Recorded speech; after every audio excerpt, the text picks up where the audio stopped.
हरे कृष्णा। आप सब लोग का स्वागत है भक्ति शास्त्री कोर्स में। हम लोग स्टडी कर रहे हैं श्री ईशोपनिषद और श्री ईशोपनिषद के आज हम लोग मंत्र नंबर 15 से लेकर 18 पूरे करने वाले हैं। तो मैंने आपको ऑलरेडी पॉइंट लिखा के दिए हैं, बराबर ना? 15, 16, 17 और 18 चारों मंत्रों के। तो मंत्र नंबर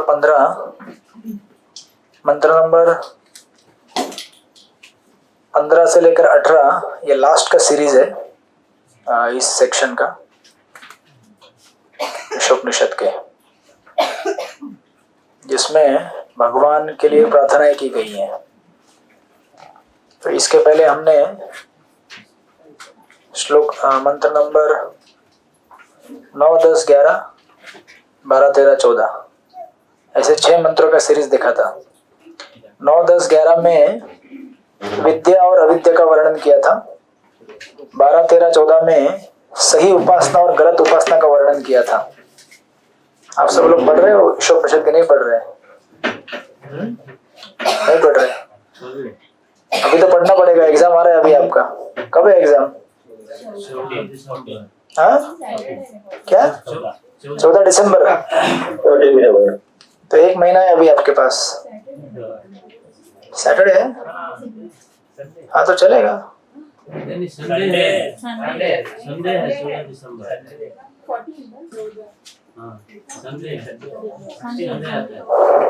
संडे है 14 दिसंबर। RGCC का एनुअल फंक्शन है। तो क्या हुआ, एग्जाम हमारा 1 बजे स्टार्ट कर देंगे, 1 से लेकर 4 बजे तक एग्जाम फिनिश, फिर मजा करो।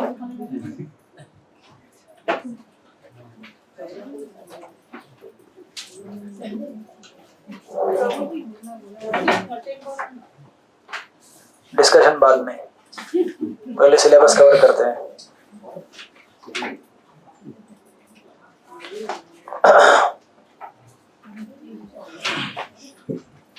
थोड़ा मेरा तबीयत डाउन है इसलिए स्लो मैं चलूंगा, लेकिन आप तेज चलेंगे। तो मंत्र नंबर 15 से 18 इसमें भगवान के लिए की गई प्रार्थनाएं हैं, ठीक है। इसके पहले 9, 10, 11 में हमने भगवान की बारे में विद्या और अविद्या का वर्णन किया था। 13, 14, 15 में सही उपासना और गलत उपासना भगवान की, इसके बारे में वर्णन किया था।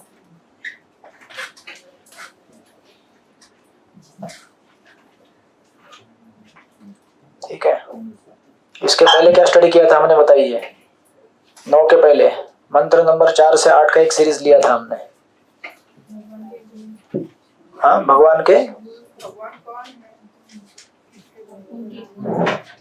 4 से 8 और उसके पहले 3 भूमिका से लेकर मंत्र नंबर 3 तक क्या स्टडी किया था?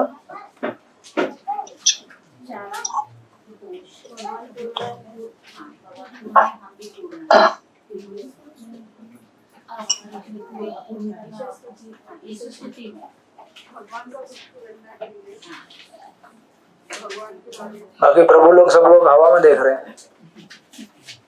आप लोग भक्त कैसे बनना है? ओके, तो ये सेक्शन थे हमारे ब्रॉड कैटेगरी में, भूमिका से लेकर इन्वोकेशन और मंत्र 1 तक, राइट? सॉरी 3 तक, फिर 4 से लेकर 8 तक, फिर 9, 10, 11, 12, 13, 14, फिर 15 से 18 ये हम लोग लास्ट सेक्शन स्टडी कर रहे हैं अभी। ओके, तो लास्ट के मंत्र में कहा गया था, मंत्र नंबर 14 में, मनुष्य को चाहिए कि वह पूर्ण पुरुषोत्तम भगवान श्री कृष्ण तथा उनके दिव्य नाम, रूप, गुण तथा लीलाओं के साथ ही साथ अस्थायी देवताओं, मनुष्य तथा पशुओं से युक्त नश्वर भौतिक सृष्टि को भलीभांति जान ले। जब मनुष्य इन्हें जान लेता है तो वह मृत्यु एवं अनित्य दृश्य जगत को पार कर लेता है और भगवान के शाश्वत राज्य में अनंत तथा ज्ञान से युक्त शाश्वत जीवन भोगता है। राइट। तो अभी हम आज प्रारंभ करेंगे नंबर 15। साथ में उच्चारण करेंगे हम लोग। हिरण्यमयेन पात्रेण सत्यस्य अपहृतं मुखं दत्वन्तो पूषणम् अपावृणो सत्यधर्माय दृष्टये। अनुवाद पढ़िए कोई तो एक जन, ऑनलाइन वाले पढ़िए। चैतन्य भगवान प्रभु आप पढ़िए अनुवाद।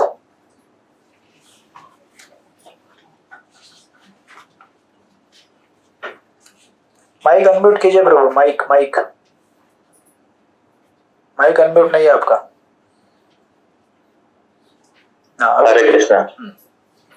हे भगवान, हे समस्त जीव के पालक, आपका असली मुखमंडल तो आपके चमचमाते तेज से ढका हुआ है। कृपया करके इस आवरण को हटा लीजिए और अपने शुद्ध भक्त को अपना दर्शन दीजिए। यस।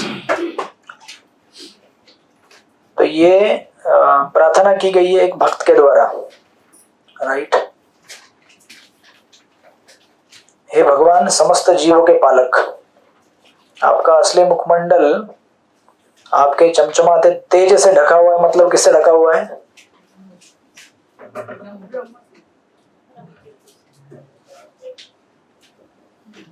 यस अनंत शाही गुरु, किससे ढका हुआ है? ब्रह्मज्योति।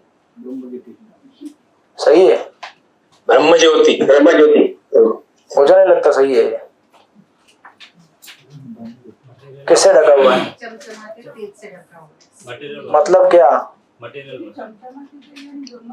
भगवान के तेजस से। मतलब क्या होता है भगवान का तेज? मतलब आप लोग को वाइवा भी होने वाला है। हाँ वाइवा एक एक को यहाँ बुला के पूछा जाएगा। चमचमाता तेज यानी कि ब्रह्म ज्योति। अच्छा, ब्रह्म ज्योति का अर्थ क्या होता है?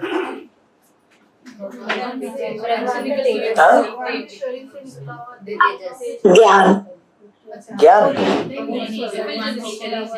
ब्रह्म ज्योति मतलब ज्ञान। भगवान की अंग कांति प्रभु जी। भगवान की अंग कांति का अर्थ क्या होता है? अंतरंग शक्ति बोल रहे कोई तो। आपके कॉन्सेप्ट्स क्लियर होने चाहिए। चाहे ब्रह्म ज्योति पकड़ो या अंग कांति पकड़ो या बेसिकली भगवान के शरीर से निकलने वाला प्रकाश या रोशनी या तेज, एक ही चीज है सारी। तो चूंकि भगवान का चेहरा इससे ढका हुआ है या फिर दिख नहीं रहा है, जैसे आप दूर से जब ट्रेन आती है तो लाइट की वजह से दिखता नहीं है ट्रेन आगे क्या है, जब एकदम पास में जाके ठीक से देखेंगे तो दिखेगा। बराबर है। उसी प्रकार यहाँ पे भक्त प्रार्थना कर रहे हैं कि आपके मुखमंडल पे जो ये ब्रह्म ज्योति का जो तेज जिससे ढका हुआ है, इसको आप आवरण हटा लीजिए। तो बेसिकली अभी ईशोपनिषद क्या होने जा रहा है? कंक्लूड होने जा रहा है, अंतिम निर्णय की तरफ पहुंच रहा है ईशोपनिषद। जब ईशोपनिषद अपने अंतिम निर्णय की तरफ पहुंचेगा तो आपको इम्पर्सनल से पर्सनल एस्पेक्ट की तरफ लेके जाएगा भगवान के। भगवान का अब तक आपने निराकार निर्विशेष निराकार ज्योति का स्वरूप उपनिषद में जो बताया गया है, उससे धीरे धीरे अभी आपको भगवान के साकार सविशेष पर्सनल रूप की तरफ लेके जाएगा कंक्लूजन में। यानी कि उपनिषद शुरुआत में ऐसा कहते हैं कि भगवान निराकार है, लेकिन उनका वो एक ही पहलू है। तो इसलिए अगर आप तात्पर्य में जाएंगे तो सबसे पहले हमने डिस्कस क्या किया है? भगवान के 3 प्रकार के साक्षात्कार। पहला पॉइंट लिख के दिया था तात्पर्य में, देखिए भगवान के 3 प्रकार के साक्षात्कार दिखे। तो ये 3 साक्षात्कार आपको पहले भी दिए हैं मैंने, आई थिंक दूसरे मंत्र में या किधर, तो कहाँ पे दिया है ये? एकदम बिगिनिंग में, आई थिंक इन्वोकेशन में, ईश स्तुति में। तो 3 साक्षात्कार कौन से भगवान के? ब्रह्म, परमात्मा और द्विभुज मुरलीधर। हाँ, ब्रह्म, परमात्मा और भगवान। तो जरूरी नहीं कि द्विभुज मुरलीधर हो तो परम साक्षात भगवान श्री कृष्ण का, बट बाकी राम का भी हो सकता है, वराह हो सकता है, नरसिंह हो सकता है, वामन हो सकता है। कोई भी भगवान के जो अवतार है वो तीसरा स्वरूप है। तो पहला है ब्रह्म, दूसरा है परमात्मा और तीसरा है भगवान, ये 3 प्रकार के साक्षात्कार है। तो प्रभुपाद ने इसलिए प्रॉपर में पहले उसको लिख रहे, तो इसलिए मैं उसको डिटेल में डिस्कस नहीं करूंगा क्योंकि ऑलरेडी हमने उसको डिस्कस कर चुके हैं, राइट। इसलिए मैंने कह रहा हूं ना कि सिलेबस फास्ट जाएगा अभी, क्योंकि आपका ऑलरेडी ये सब टॉपिक कवर हो चुका है, राइट। सो अभी ईशोपनिषद कैसे है, इम्पर्सनल से धीरे धीरे पर्सनल की तरफ जा रहा है, निराकार से साकार की तरफ जा रहा है कंक्लूजन में, अंतिम निर्णय में।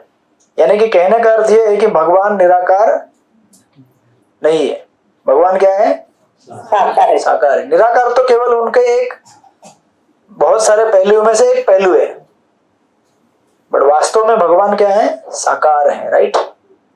इसलिए भक्त प्रार्थना क्या कर रहे हैं कि आपका ये जो निराकार लाइट है इसको दूर करके आप मुझे आपका साकार स्वरूप दिखाइए, राइट। इसलिए यहाँ परपट में आगे प्रभुपाद भी लिखते हैं, ये गीता का श्लोक है, ब्रह्मणो ही प्रतिष्ठा हम अमृतस्य अव्ययस्य च श्वासतस्य च धर्मस्य सुखम एकांतिकस्य च। मैं उस निराकार ब्रह्म का आधार हूं। अभी गीता में अगर जाएंगे तो भगवान डायरेक्टली बोलते हैं निराकार ब्रह्म भी अगर रहेगा तो उस निराकार ब्रह्म का आधार कौन है, मैं ही हूं।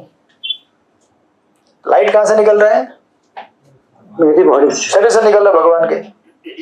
तो लाइट का बेसिस फाउंडेशन कौन है, भगवान, भगवान है, सिंपल, राइट। तो सिंपल समझने वाले आदमी को तुरंत समझ में आता है, जिसको समझ में नहीं आता है वो जन्म जन्मांतर खोज करते रहता है। जिसको गुरु और वैष्णव की कृपा प्राप्त नहीं हुई है, भवनाम जन्मनाम अन्ते ज्ञानवान माम प्रपद्यन्ते वासुदेव सर्वमिति स महात्मा सुदुर्लभ, कई जन्मों के बाद से समझ में आएगा। इस तरह से आगे प्रभुपाद ने कोटेशन दिए हैं, 1-2 अर्जुन भी कृष्ण एक कोटेशन दिया आगे 10.42, अथवा बहु नैतेन किं ज्ञातेन तव अर्जुन इष्टव्याम इदं कृष्णम एकांशं स्थिते जगत, राइट। इस तरह से तो इस प्रकार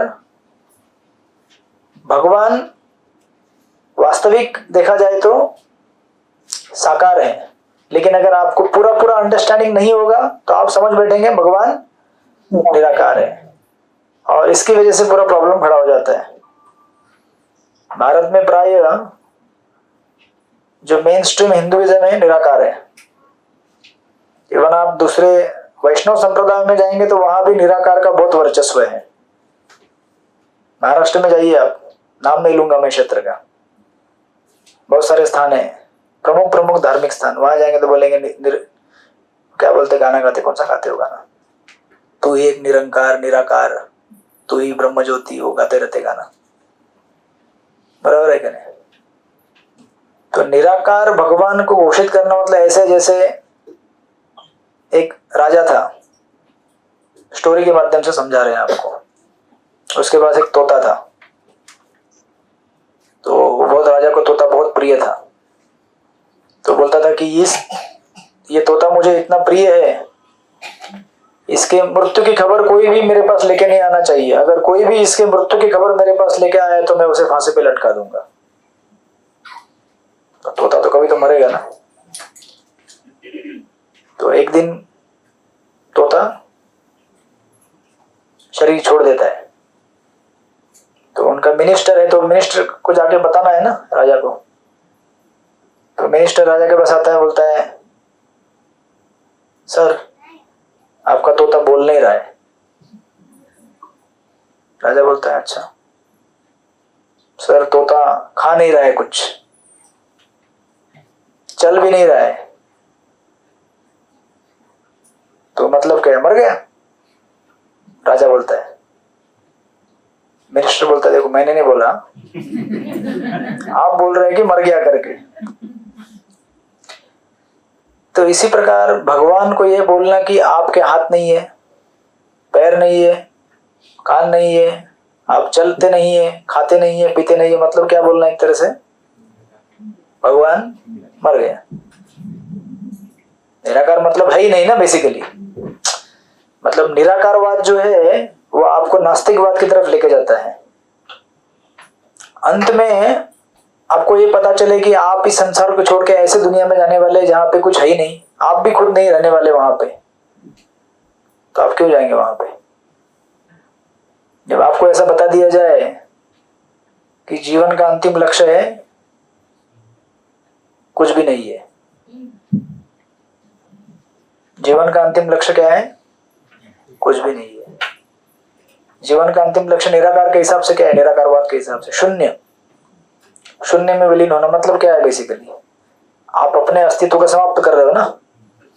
जब मेरा ही अस्तित्व समाप्त हो जाएगा तो फिर मैं ही खुद नहीं रहूंगा तो क्या एंजॉय करूंगा मैं? तो ये कोई एक्साइटिंग है क्या? कोई आनंद देने वाला डेस्टिनेशन है क्या? ये आनंददायक लक्ष्य है क्या? ये नहीं है। इसलिए निराकारवाद क्या करता है? हमको धीरे धीरे नास्तिकवाद की तरफ धकेलता है। ये उसका बहुत बड़ा फॉल्ट है। इसलिए हमारे जितने भी आचार्य होके गए हैं बहुत शुद्ध संस्कृत में गाली देते हैं निराकारवाद को। प्रभुपाद ने स्पेशली 2 लोगों को बहुत अच्छी तरह से डांटा है। एक है निराकारवादी या मायावादी और दूसरे है साइंटिस्ट, आधुनिक विज्ञान। क्योंकि दोनों क्या करते हैं? आपको भगवान से दूर लेके जाते हैं, राइट। साइंटिस्ट बोलते हैं कि भगवान की क्या जरूरत है, हम है ना भगवान, हम आपको सब बना के देंगे। और निराकारवादी बोलते हैं भगवान है लेकिन वो खाता नहीं, पीता नहीं, सोता नहीं, उसका आंख पैर कान नाक कुछ नहीं। मतलब बेसिकली क्या है? भगवान मर गया, भगवान है ही नहीं। तो ऐसे कैसे हो सकता है? जो आपको जन्म दिया, आपको बड़ा किया, वो खत्म हो गया और आप जिंदा है, ऐसे कैसे हो सकता है? राइट। तो इस तरह से इस मंत्र में बताया गया है कि भगवान निराकार नहीं है, भगवान साकार है। और दूसरे पॉइंट में अगर आप देखेंगे वहां पे लिखा है भक्ति में आनंद से भरी हुई लीला, राइट। तो दूसरे पॉइंट में प्रभुपाद बताने की कोशिश करते हैं कि पूर्ण पुरुषोत्तम भगवान श्री कृष्ण सतत दिव्य आनंद से पूरित है। तो उनकी अनेक लीलाओं का वर्णन वहां पे दिया गया है। हमने बचपन में अपने बाल काल में अग बक पूतना तथा प्रलंब जैसे अनेक असुरों का वध करके उनके लिए आनंददायी क्रीड़ा थी, राइट। ऐसे करते करते करते प्रभुपाद आगे जाते हैं। माखन चोर के रूप में भगवान का यश उपालंब के योग्य नहीं है, क्योंकि माखन चुराकर भगवान अपने शुद्ध भक्तों को आनंद प्रदान कर रहे थे। भगवान ने वृंदावन में जो भी कुछ किया वह सब उन्होंने अपने संगियों को आनंद प्रदान करने के लिए किया था। भगवान ने ये लीलाएं उन शुष्क मनोधर्मियों एवं तथाकथित हटियों के उन कलाबाजों को आकृष्ट करने के लिए की जो परम सत्य की खोज करना चाहते हैं, राइट। तो अगर भगवान निराकार होते तो इतने सारे लीलाएं क्यों करते, किसके लिए करते, राइट। तो प्रभुपाद नीचे कोटेशन दिए हैं। इत्थम सताम ब्रह्म सुखानुभूत्या दास्यम गतानां परदैवते ने, ये भागवत का कोटेशन है। ज्ञानियों द्वारा निराकार आनंदमय ब्रह्म के रूप में अनुभव किए जाने वाले पूर्ण पुरुषोत्तम भगवान, जिनकी पूजा भक्तों के द्वारा परमेश्वर रूप में दास्य भाव में की जाती है। तो 3 प्रकार के लोग हैं, एक तो ज्ञानी है, दूसरे भक्त हैं और तीसरे संसारी लोग हैं, राइट। ज्ञानी भगवान को निराकार मानते हैं, भक्त भगवान को भगवान के रूप में देखते हैं, और संसारी लोग उन्हें क्या समझते हैं? सामान्य मनुष्य समझते हैं, राइट। तो ऐसे भगवान ने क्या किया? वे उन ग्वाल बालों के साथ खेले जिन्होंने अनेक पुण्य कर्मों के संचय के फलस्वरूप यह पद प्राप्त किया था, राइट। इस तरह से। और फिर आगे अगर आप जाएंगे तीसरे पॉइंट में, तीसरा पॉइंट जो कि लास्ट पॉइंट इस परपोर्ट का, प्रभुपाद ने विस्तार से सारे संदर्भों का एक संग्रह दिया है, जिसमें ये सिद्ध होता है कि ब्रह्म ज्योति के परे भगवान श्री कृष्ण अपने मूल स्वरूप में स्थित रहते हैं।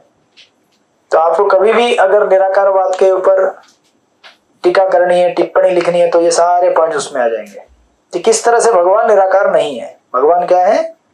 साकार है, राइट। ये पूरा लंबा चौड़ा लिस्ट आएगा। ये सारे जितने भी कोटेशन ब्रह्म संहिता के कोटेशन दिए हैं, या फिर भगवत गीता के, या फिर मुंडक उपनिषद का कोटेशन दिया हुआ है, एंड सो इस तरह से। फाइनली लास्ट के पैराग्राफ में प्रभुपाद लिखते हैं, भगवत गीता 6.46-47 में 3 प्रकार के अध्यात्मवादियों का तुलनात्मक विवेचन किया गया है। ये निराकार ब्रह्म के उपासक ज्ञानी, परमात्मा स्वरूप के उपासक योगी तथा भगवान श्री कृष्ण के भक्त। वहां कहा गया है कि जो ज्ञानी है, अर्थात जिन्होंने वैदिक ज्ञान का अनुशीलन किया है, वे सामान्य सकाम कर्मियों से बेहतर है, लेकिन योगी इनसे भी बेहतर है, राइट। और फाइनली आगे आगे जाकर देखेंगे आप, प्रभुपाद कहते हैं संक्षेप में हम यह कह सकते हैं कि एक दार्शनिक विचारक एक श्रमिक से बेहतर है और एक योगी एक विचारक से बेहतर है, और सभी योगियों में से वह योगी जो भक्तियों का पालन करता है, वह निरंतर भगवान की सेवा में लगा रहता है, वह सर्वश्रेष्ठ है। श्री ईशोपनिषद हमें इसी पूर्णता का पथ दर्शाती है। राइट, इस तरह से हमारा मंत्र यहाँ पे पूर्ण होता है। मंत्र नंबर 15। तो भगवान को या भगवान के पास जाने का तरीका है भगवान से प्रार्थना करना। राइट, ये यहाँ पे बतलाया गया है। भगवान कोई ऐसे व्यक्ति नहीं है जिसको आप डिमांड कर सकते हैं कि आप दर्शन दो मुझे, ऐसा नहीं होता है। भगवान को हमें प्रार्थना करनी चाहिए, रिक्वेस्ट करनी चाहिए, और अगर उनकी कृपा हो, उनकी इच्छा हो तो वो हमें दर्शन देंगे। भगवान को अपनी बुद्धि से, अपने कौशल से, अपनी क्षमता से, अपने धन से नहीं जीत सकते। राइट, भगवान को नम्र भाव में प्रार्थना चाहिए, ये उसका तात्पर्य है। इसलिए prayer is an integral part of our bhakti. इसलिए हम लोग जो महामंत्र जपते हैं, हरे कृष्ण कृष्ण कृष्ण हरे हरे, हरे राम राम राम हरे हरे, ये क्या है? प्रार्थना है। राइट, कि प्रभु आप हमें आपकी सेवा में लगाओ, आप हमें आपके पास रखो, प्रार्थना है। राइट, इस तरह से।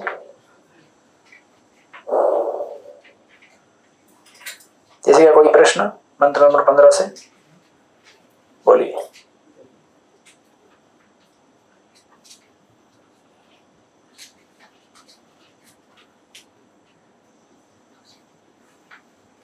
सात महीने हो गए ना हमको कोर्स स्टार्ट करके? 7 महीने हो गए ना?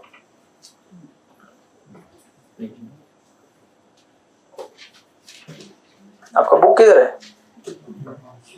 बुक नहीं लाए?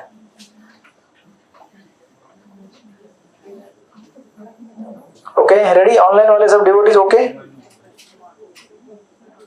मंत्र नंबर, हाँ बोलिए।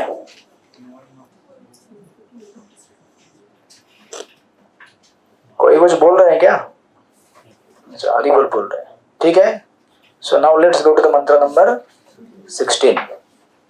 मंत्र नंबर 15 पूरा हो गया, अभी 16। ओके,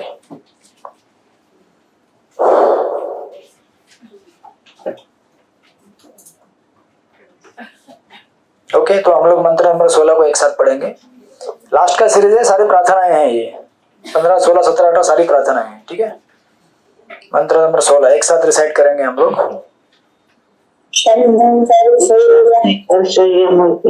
पोषण कर्षयम सूर्य प्रजापत्य रश्मिन तेजो यत्ते रूप कल्याणतमं तत्ते पश्यामि पुरुषोऽस्मि। ओके, अनुवाद पढ़िए। कौन पढ़ेगा अनुवाद ऑनलाइन में? प्रभु जी मैं पढ़ता हूँ। हाँ, पढ़िए। हाँ, हे भगवान, हे आदि विचारक, हे ब्रह्मांड के पालक, हे नियामक, शुद्ध भक्तों के लक्ष्य, मानव जाति के प्रजापतियों के शुभ चिन्ह तक कृपा करके आप अपनी दिव्य किरणों के तेज को हटा ले, जिससे मैं आपके आनंदमय स्वरूप का दर्शन कर सकूं। जिस प्रकार सूर्य और सूर्य की किरणें होती है, उसी प्रकार आप परमेश्वर है और मैं एक तुच्छ जीव हूँ। थैंक यू प्रभु। हरे कृष्ण। तो अगेन फिर से उसी चीज को दोहरा रहे हैं। पिछले मंत्र में भी यही कह रहे थे कि आप अपने तेज कांति को हटा लीजिए, राइट, और इससे ढका हुआ है। फिर प्रार्थना कर रहे हैं कि आप अपनी दिव्य किरणों के तेज को हटा ले, जिससे मैं आपके आनंदमय स्वरूप का दर्शन कर सकूं, राइट। और साथ में अपनी स्थिति का भी वर्णन कर रहे हैं कि आप और मुझ में क्या अंतर है।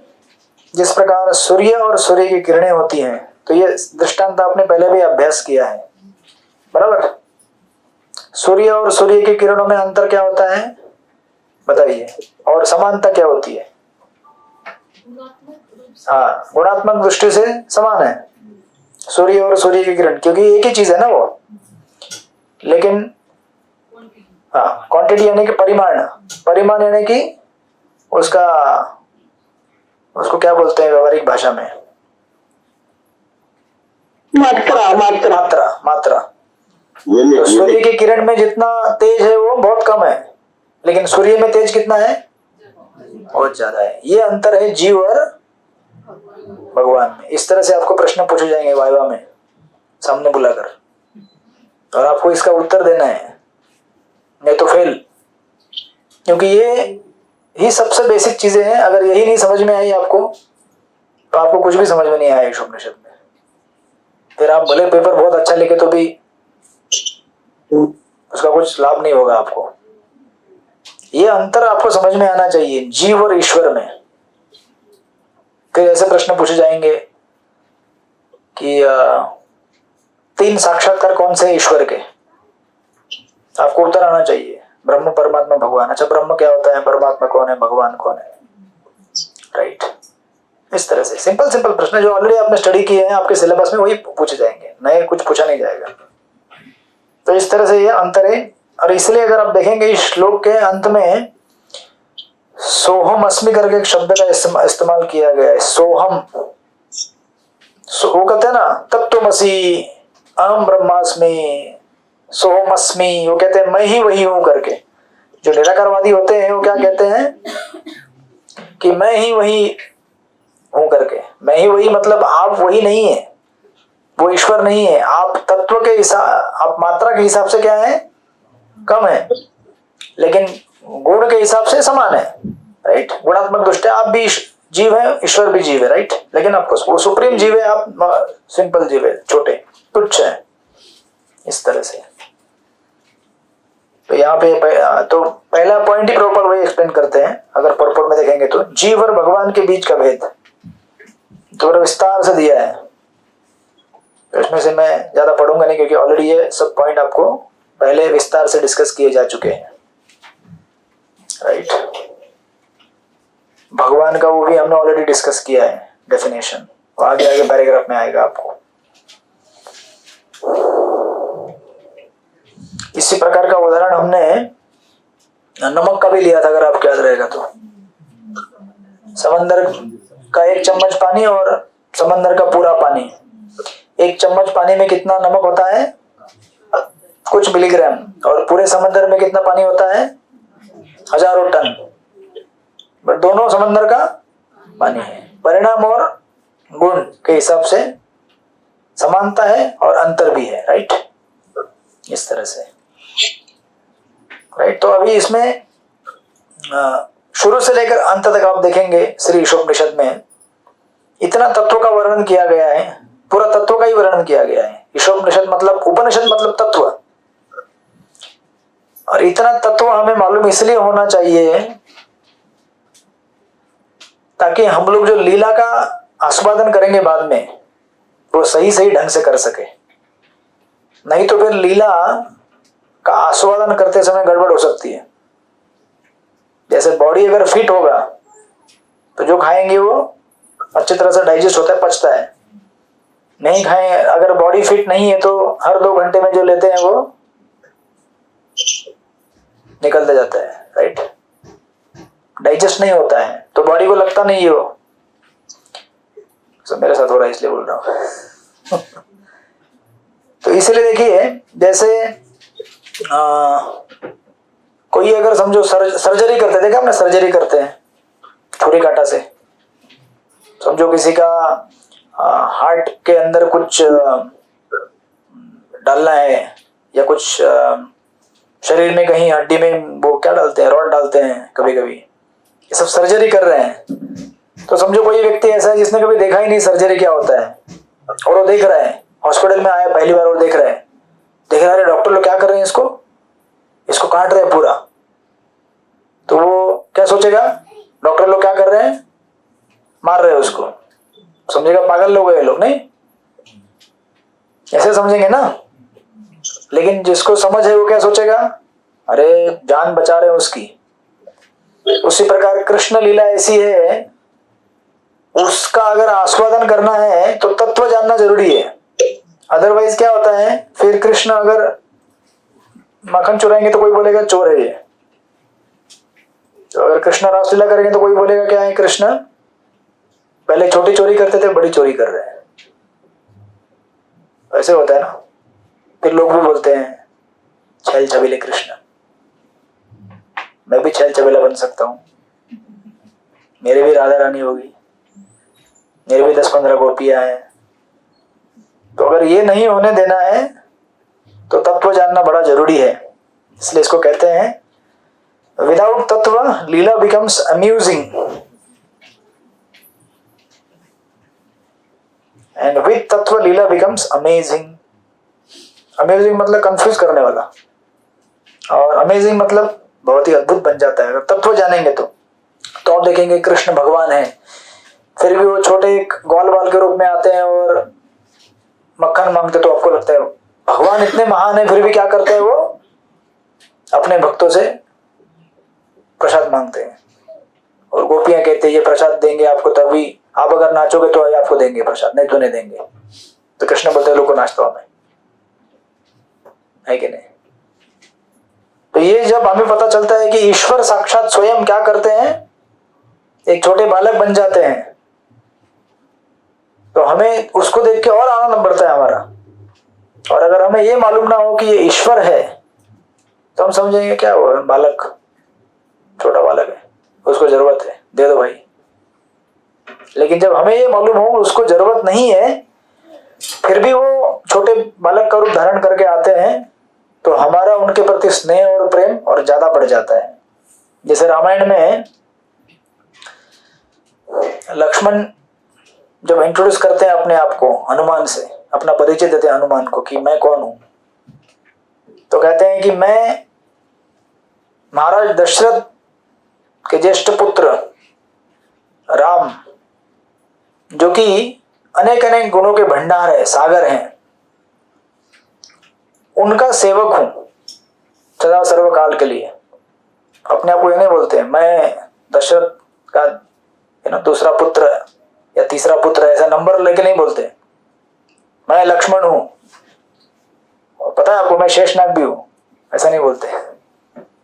बोलते हैं मैं दशरथ महाराज के ज्येष्ठ पुत्र राम का सेवक हूं, वो राम जिनके अंदर अनगिनत गुण है।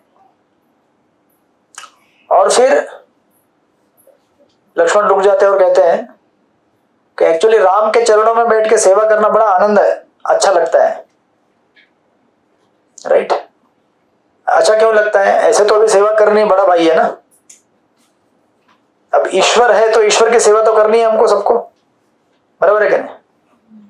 लेकिन कहते हैं कि क्योंकि राम के अंदर ऐसे अनगिनत अद्भुत गुण हैं जिसकी वजह से उनके चरणों में बैठ के सेवा करने में और ज्यादा आनंद आता है।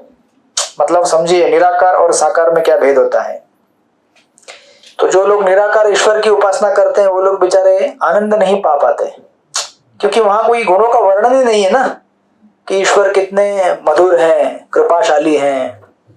लेकिन जहां ईश्वर इतने महान भी हैं, भगवान है, लेकिन साथ में उनके अंदर इतने अच्छे अच्छे गुण हैं कि उनके चरणों में मेरा निवास आनंदमय बन जाता है।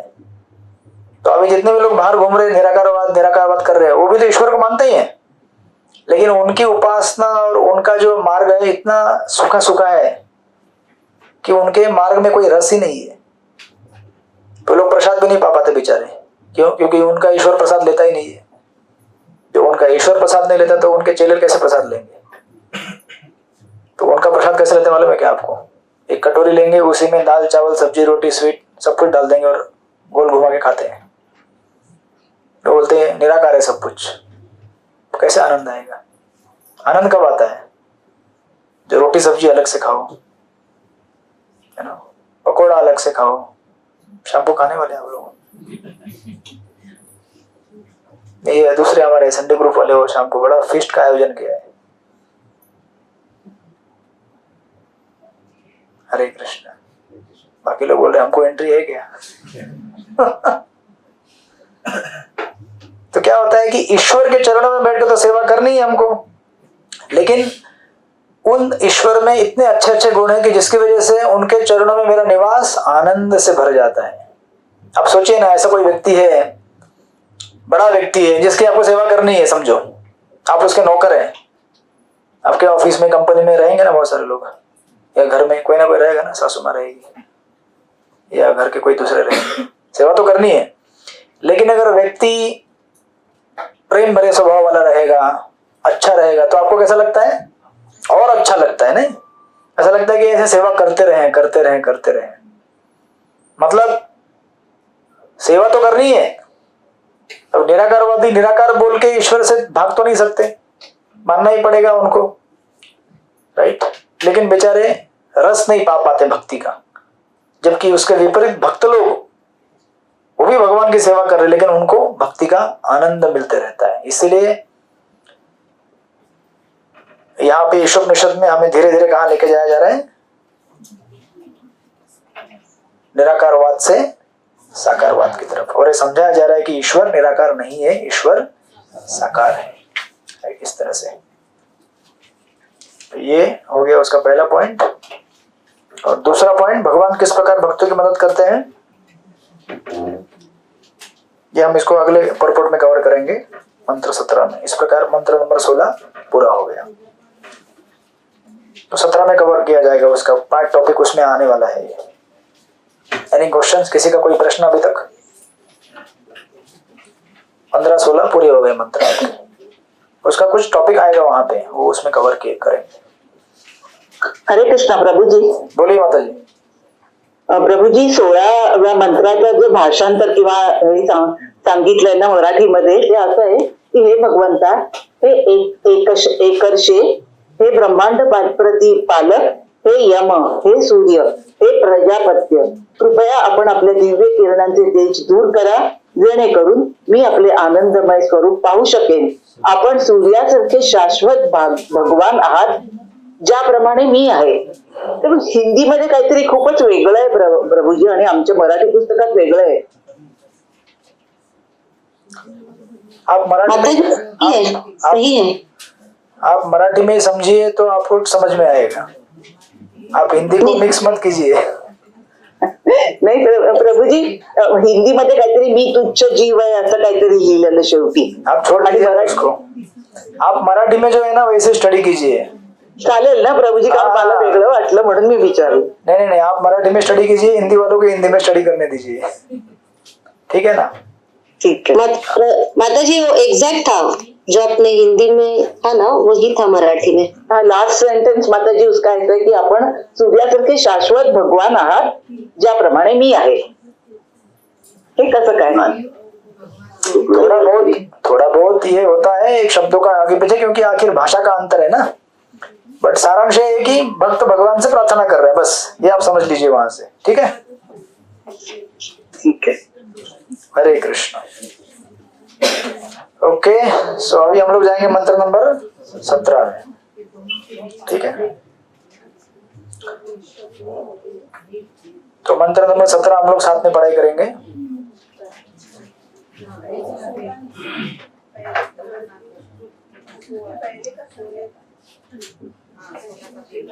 हरे कृष्णा. रेडी है सब लोग? आइए. वायुरनिलम अमृतम तदेहम भस्मांतम शरीरम. ओम कृतो स्मर कृतो स्मर कृतो स्मर कृतो स्मर. अनुवाद पढ़िए. जयराम प्रभु, आपके पास बुक है क्या? नहीं है? ओके. ये कोई तो माता जी ने आवाज दिया था, जिसको पढ़ना है पढ़िए फटाफट. हाँ पढ़िए. अनुवाद. इस क्षणभंगुर शरीर को भस्म हो जाने दे और प्राणवायु को वायु के पूर्ण कोश में विलीन हो जाने दे. अब हे भगवान, मेरे समस्त ज्ञानों का स्मरण करे, और जो कि आप स्वयं भोगता है, अतएव मैंने आपके लिए जो कुछ किया है उसे स्मरण करो. हरे कृष्ण. हरे कृष्ण. सो ये प्रसंग ऐसा है श्री ईशोपनिषद का. स्वयंभू मनु एक बार वानप्रस्थ लेने के बाद वन में जाकर तपस्या कर रहे थे, और तपस्या करते वक्त कुछ असुरों ने उनको देखा और असुर सोचने लगे कि ये अभी ध्यान में बैठा है, हम इसको भी खा सकते हैं। और ये अटैक जब करने जा रहे हैं असुर, उस समय स्वयंभू मनु को मालूम है कि ये असुर अटैक कर रहे हैं, तब ये प्रार्थना करते हैं। वो ये सारी ईशोपनिषद के जितने भी मंत्र है ना, ये सारे ये सब वो प्रार्थनाएं हैं, राइट। पूरा ईशोपनिषद ये बैकग्राउंड है उसका। तो इस तरह से अभी इस मंत्र में स्वयंभू मनु, अब विचार कीजिए, भक्ति अगर ऐसा प्रार्थना कर रहे हैं तो फिर इसमें निराकारवाद कहां से आएगा, है कि नहीं। लेकिन जिसको निराकारवाद दिखाना है वो निराकारवाद बोलता है, जबकि इसमें निराकारवाद है ही नहीं, पूरा साकारवाद है, राइट। तो इसमें भक्त क्या प्रार्थना कर रहे हैं, इस क्षणभंगुर शरीर को भस्म हो जाने दो। ये कुर्सी इधर दे दो, इनको इधर यहाँ पे दे दो, ठीक है। तो हमको क्या बोलना है, इस क्षणभंगुर शरीर को क्या होने दो,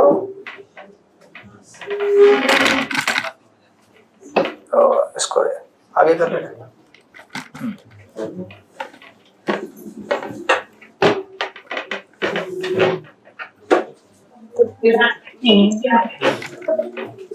इस क्षणभंगुर शरीर को क्या होने दो,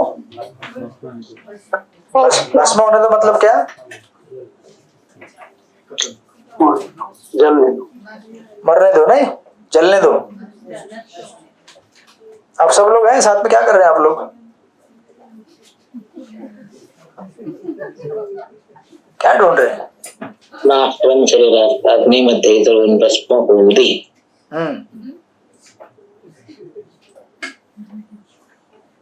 और प्राणवायु को वायु के पूर्ण कोश में विलय हो जाने दे, क्योंकि प्राणवायु कहां से आया है, जो टोटल एयर है यहाँ पे, उस टोटल एयर में से हमने ले रहे हैं, तो वापस उधर जाने दे बोल रहे हैं। अब ये भगवान मेरे समस्त यज्ञों का स्मरण करे, और चूंकि आप चरम भोक्ता हैं, अतएव मैंने आपके लिए जो कुछ किया है उसे स्मरण करें। तो ऐसा लगता है कि भक्त क्या कर रहे हैं, बोल रहा है कि आप मेरे पूजा अनुष्ठान यज्ञ तप जो भी मैंने आपके लिए किया है याद करना, बराबर है। तो ऐसा लगता है मानो कि ये भक्त जो है वो थोड़ा सा कर्मकांड लेवल पे बात कर रहे हैं, नहीं ऐसे आप कोई बोलते हैं गोपीनाथ को जाकर, नहीं बोलते क्या, क्या बात है। हम कुछ नहीं करते तभी भी बोलते हैं कि याद रखना हमको, जब करेंगे तो कितना बोलेंगे, नहीं बोलते, नहीं बोलते, कुछ ना कुछ बोलते रहते हैं। तो कुछ ना कुछ में बहुत बड़ा तात्पर्य है।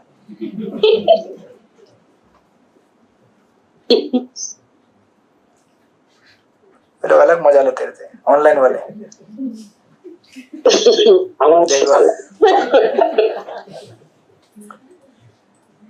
तो यहाँ पे क्या बोला जा रहा है कि अगर आप तात्पर्य में जाएंगे तो सबसे पहला पॉइंट यहाँ पे दिया गया है, जीवात्मा विभिन्न भौतिक शरीर धारण करके दुख क्यों भोगता है, बराबर यही पॉइंट लिखा था ना मैंने।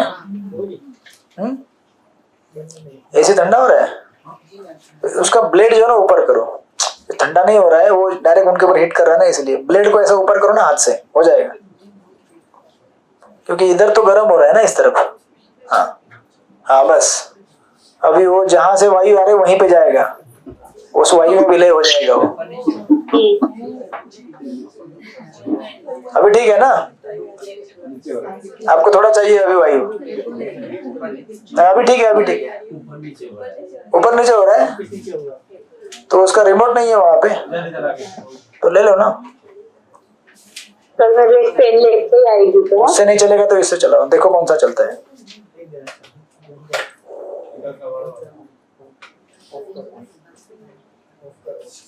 तो देखिए ये जो प्रार्थना है ये बेसिकली हमको तैयार करा रही है मृत्यु के समीप जाने के लिए।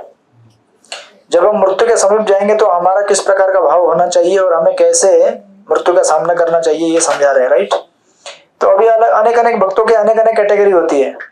कुछ भक्त ऐसे होते हैं जो इस प्रकार प्रार्थना करेंगे, बोलेंगे कि आप मेरे जब तब इसको याद कीजिएगा। कुछ बोलेंगे जो आप भगवान जैसे हमें देंगे वैसे। इसका अर्थ ये नहीं होता कि कोई भक्त छोटा या कोई बड़ा। जैसे अगर आप तुलना करेंगे, एक्चुअली भक्तों में कभी तुलना भी करनी नहीं चाहिए। तुलना करना ही अपने आप में क्या है, अपराध होता है। जैसे प्रहलाद महाराज और द्रौपदी, तो द्रौपदी ने क्या किया, भगवान को पुकारा, बोली हे गोविंद हे कृष्ण, आप क्या करो, मुझे रक्षा करो, मुझे आश्रय दो, राइट। और अगर आप प्रहलाद महाराज का देखेंगे उदाहरण, तो प्रहलाद महाराज के उदाहरण में आप देखेंगे प्रहलाद महाराज ने कभी भगवान को ज्यादा बुलाया ही नहीं। ऐसा क्यों? तो दोनों में कुछ अंतर है क्या? कोई अंतर नहीं है, राइट। तो ये बृहद भागवतामृत में वर्णन किया गया है भक्तों के जो कैटेगरी है इवोल्यूशन के। जो गोप कुमार जाके देखते हैं ना कि सबसे श्रेष्ठ भक्त कौन है, सबसे श्रेष्ठ कौन है।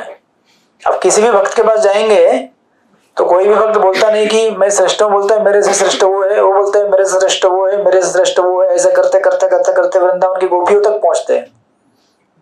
वो भी कहते हैं कि हम श्रेष्ठ नहीं है, हम श्रेष्ठ करके बोलते नहीं वो भी।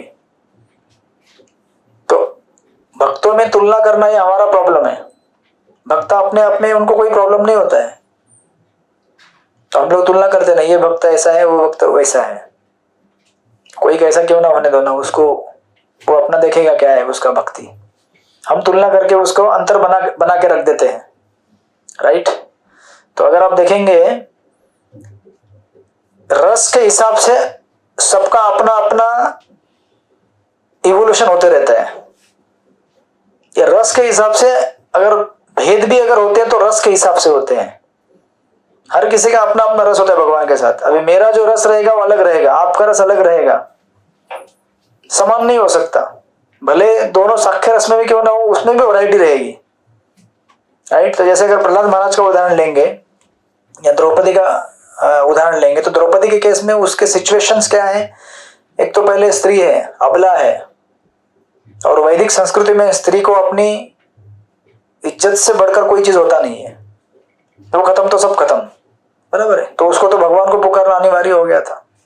अच्छा, प्रहलाद महाराज के केस में प्रहलाद महाराज के लिए कभी ऐसा समय आया नहीं जब उन्होंने भगवान का स्मरण ना किया हो। वो भी भगवान का स्मरण कर रहे थे। जैसे अगर सर्प के उसमें डाला था तो सोचते थे तो शेषनाग के परी करे, तो भगवान का स्मरण होता था। जब उनको अग्निकुंड में डाला तो सोचे तो भगवान का मुख है। जब उनको समंदर में फेंका तो बोले तो श्वेतद्वीप है, मेरे प्रभु का घर है, राइट।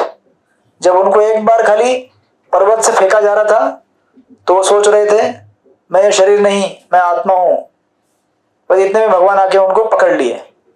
तो प्रहलाद महाराज सोचने लगे यार मैं ऐसा क्यों सोच रहा था, क्या भगवान मेरी रक्षा करने नहीं आते थे क्या? मुझे ये सोचना जरूरी था क्या कि मैं ये शरीर नहीं, मैं आत्मा हूं? जब मैं तो पहले से सोच रहा हूं कि मैं आत्मा दिव्य स्तर पे हूं, तो फिर मुझे ये सोचकर अपने आप को बचाने की क्या जरूरत थी, राइट। इस तरह से अगर आप देखेंगे इस श्लोक में प्रोग्रेशन हो रहा है, एक ज्ञानी कैसे भक्त बन रहा है। जितने भी शुरुआत में हमने श्लोक स्टडी किए वो ज्ञानी टाइप के, मतलब उस प्रकार से इवॉल्व होते जा रहे हैं और धीरे धीरे धीरे एक डिवोट की तरफ लेके जा रहे हैं जो प्रार्थना करते हैं, राइट। नहीं, आप बैठे उधर माता जी, आप बैठिए, आप आ गए, आप इधर बैठिए। फिर गर्म हो रहा है, आप थोड़ा बीच बीच में चालू करो उसको, ये संख्या ज्यादा हो गया ना। ऐसे बैठ जाइए, मतलब ऐसे बैठ जाइए यहाँ पे, उधर से ऐसे देखिए, अरे उधर से ऐसे देखिए। मेरे को थोड़ा सा कमजोरी फील होता है कोई पास में आके बैठेगा तो, इसीलिए जल्दी आने का, जल्दी था नहीं तो अपना अपना चादर लेके आने का। हरे कृष्णा, ठीक है, बैठिए, आराम से बैठिए, बिल्कुल ठंडा ठंडा हवा खिलाइए उनको। भाई बंदी हो गया क्या?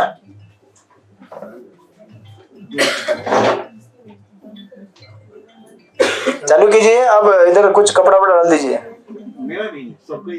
अच्छा, सबको ठंडा लग रहा है, ओके। सब लोग हैं यहाँ पे साथ में। हरे कृष्णा कृष्ण कृष्ण हरे हरे, हरे राम राम राम राम। 1 घंटा है हमारे पास, बहुत टाइम है, टेंशन नहीं। हाँ, बस चालू रहने दो, अभी उसको चालू हो गया तो अभी कैसा है कि इस प्रार्थना को देखते हुए हमें ऐसा लग सकता है कि ये क्या है, कर्मकांड की तरफ लेके जा रहा है, राइट? बट ऐसा नहीं है। जैसे इस मंत्र में कहा गया है कि आप मुझे याद करो, सॉरी, आप याद करना कि मैंने आपके लिए क्या क्या किया है, मैंने आपके लिए क्या, जैसे कह रहे हैं ना, मेरे समस्त यज्ञों का स्मरण करें, राइट? मैंने आपके लिए जो कुछ किया उसको याद करें। जैसे हम लोग भी बोलेंगे कभी कि मैंने आपके लिए इतना सेवा किया, जाप किया, भक्ति शास्त्री क्लास किया मैंने आपके लिए। नहीं जमता था फिर भी मैं क्लास में आकर बैठता था, फिर भी मेरा वाइवा हुआ तो भी मैंने वाइवा दिया। इस तरह से सबके सामने मेरा कितना ज्ञान है उसको मैंने बांटा। बराबर है कि नहीं? सो एक्चुअली अगर आप ठीक ठीक से देखेंगे, इतना सब कुछ करने के बाद, मतलब बोलने के बाद स्वयंभू मनु कुछ भौतिक चीज को नहीं मांग रहे हैं, राइट? आगे की प्रार्थनाओं में जाएंगे तो वो क्या कहेंगे अल्टीमेटली कि मुझे आपका दर्शन चाहिए, राइट?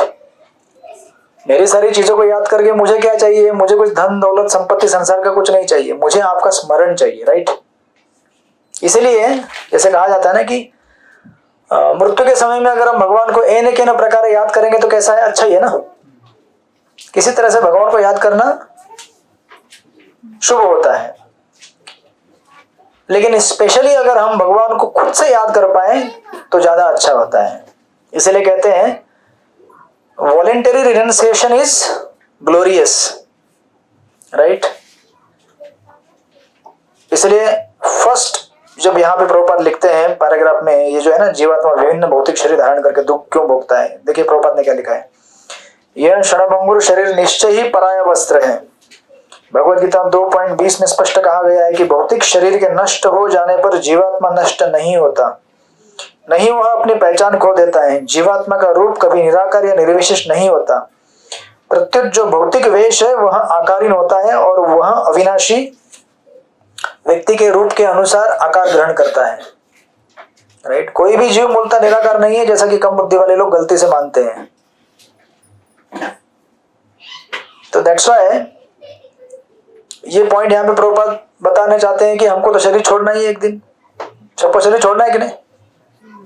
कोई ऐसा नहीं बोल सकता ना कि मैं शरीर नहीं छोड़ूंगा करके, बोल सकता है कोई?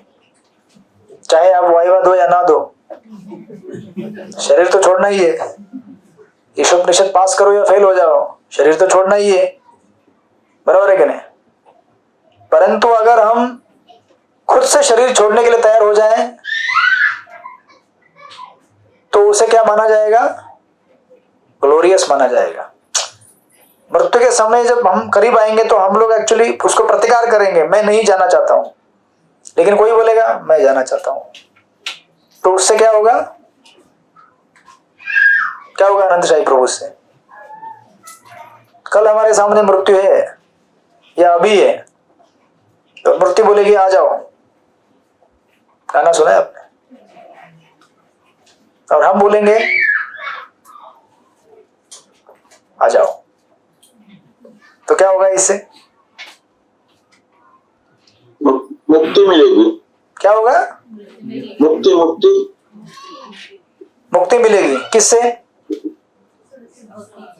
इस भौतिक जीवन से। लेकिन आगे पता है ना कहाँ जाने लेके जाने वाले हैं। हो सकता है वापस चूहा बना दे, बिल्ली बना दे। हमारी भक्ति के ऊपर है प्रभु, अपने कर्मों के अनुसार यहाँ जाए। हाँ ठीक है, अभी ईशोपनिषद क्लास चालू कर दिया वो लोगों ने। तो बेसिकली सारांश है कि अगर हम खुद से तैयार होते हैं तो ये पता चलता है कि हम लोग तैयार हो चुके हैं जाने के लिए। तैयार क्यों हो चुके हैं? क्योंकि जीवन भर अभ्यास किया है जाने के लिए। अभी हम लोग तैयारी कर रहे हैं जाने का, तैयारी कर रहे हैं, अभ्यास कर रहे हैं, कोशिश कर रहे हैं। अभी अभ्यास तैयारी कर रहे हैं। जाना तो है सबको कि नहीं जाना है? गारंटी है ना? चाहे नीचे बैठो या ऊपर बैठो, सबको जाना है, राइट? तो इसलिए आपने ये पुराने समय में सुना होगा ये कोटेशन सुना होगा, गोविंदम समर्पयामि। वो पहले के जमाने में यू नो एक स्टोरी बताया जाता है उसके संदर्भ में कि एक ब्राह्मण था, उसको बहुत भूख लगा। तो ब्राह्मण जनरली किससे खाते हैं? ब्राह्मण से लेते हैं, राइट। तो बेचारा एक किसी कम जाति वाले से मांगा, तो कोई था नहीं उधर देने के लिए। तो उसने हाथ में लिया तो हवा ने उड़ा दिया। हवा ने उड़ा दिया तो बोलता है गोविंदम समर्पयामि। तो उसको बोलते हैं ना, वो पेट भी नहीं भरा और जात भी गई। होता है ऐसा? ये भौतिक जगत ऐसा है हम लोगों का। हम लोग यहाँ पे आते हैं एंजॉय करने के लिए, एंजॉयमेंट भी नहीं होता है और जात भी चली जाती है। तो अगर जब हाथ से निकल गया तो बोलते हैं भगवान के लिए। उसके पहले अगर बोलते हैं ये भगवान के लिए, तो उसको क्या होता? ज्यादा लाभ मिलता। फिर भगवान भी बोलेंगे ठीक है, फेंका हुआ दे रहा है, बराबर है कि नहीं? या फिर मुझे देना नहीं था उसको, लेकिन क्या करे, अभी उसके पास जिंदगी में कोई मौका नहीं बचा, ऑप्शन नहीं बचा, तो अभी बोल रहा है कि आप ले लो करके। जैसे अगर हमको भगवान को देना है तो कैसा देंगे हम? फूल, फ्रेश फूल देंगे, ताजा तरोजा।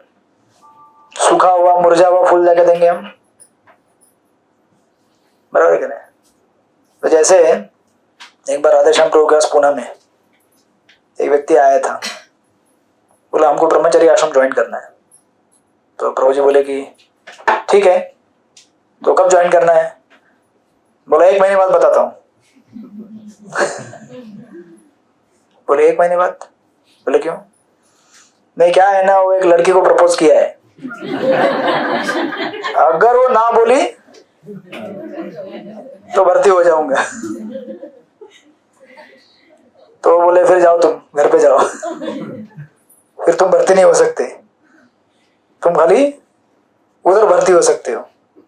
तो कैसा होता है कि ठीक है, अभी ऐसा नहीं कि हम में से बहुत सारे लोग सब दूध के धुले हुए शुद्ध भक्त हैं, कि हम लोग भी इधर आए हैं भक्ति में। तो ऐसा नहीं कि हम लोग ढूंढते हुए आ रहे थे भगवान किधर है, भगवान किधर, राधा गोपीनाथ किधर है, मंदिर किधर है। अरे मेरे सपने में आए तो मुझे ढूंढना है, कहाँ है, जमीन खोद के निकालू, आकाश में तलाशू, कहाँ से निकालू, ऐसा तो नहीं है हमारा भी।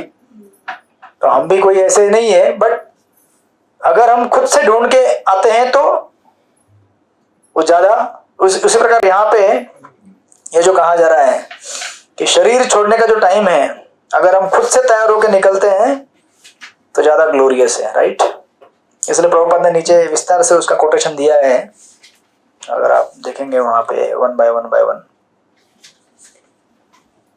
इस भौतिक जगत में भौतिक प्रकृति जीवों को उनकी इंद्रिय तृप्ति की प्रवृत्ति के अनुसार विभिन्न प्रकार के शरीर प्रदान करके अद्भुत कार्य कुशलता का प्रदर्शन करती है, राइट। तो अनेक उदाहरण दिए गए हैं। नेक्स्ट पैराग्राफ में कहते हैं वे जीव की इंद्रिय तृप्ति की इच्छा के अनुसार बदलते रहते हैं। विकास क्रम के चक्र में जीव एक शरीर बदलकर दूसरा शरीर ग्रहण करता है। जब यह संसार जलमग्न था, तो वो कोटेशन है पद्म पुराण का, जलजानो लक्षणी थावर लक्ष्य विंशति, वो श्लोक आपने पढ़ा होगा कई बार। पहले जलचर बनते हैं, फिर उसके बाद वनस्पति बनते हैं, फिर कीट मीट बनते हैं, फिर पक्षी बनते हैं, फिर पशु बनते हैं, फिर मनुष्य बनते हैं, राइट। ये 84 लाख योनियों का इस प्रकार चक्र है, इस तरह से। तो हमारा पूरा जीवन का लक्ष्य है इस चक्र से अपने आप को मुक्त कर देना, राइट।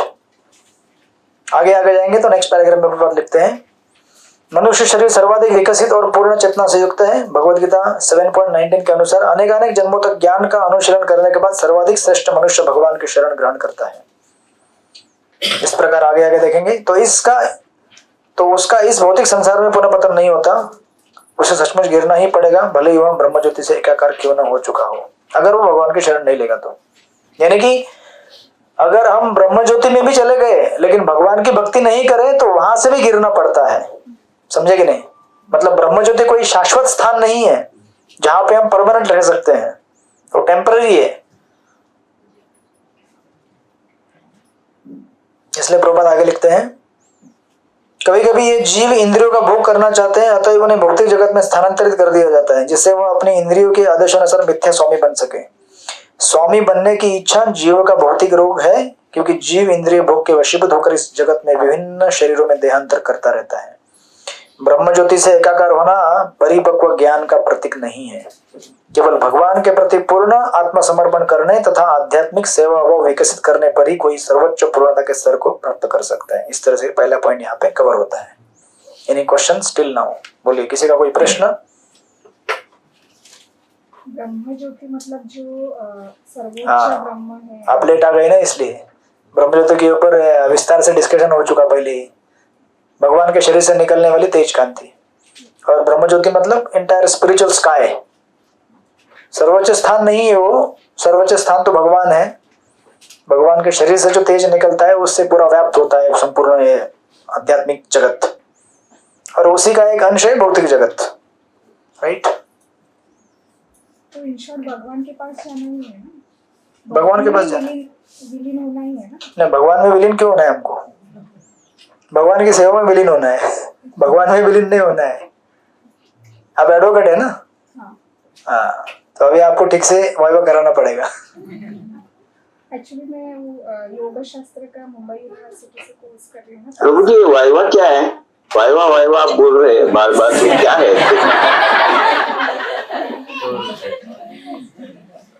अभी आपको समझ में आएगा धीरे धीरे भक्ति शास्त्र क्या होता है।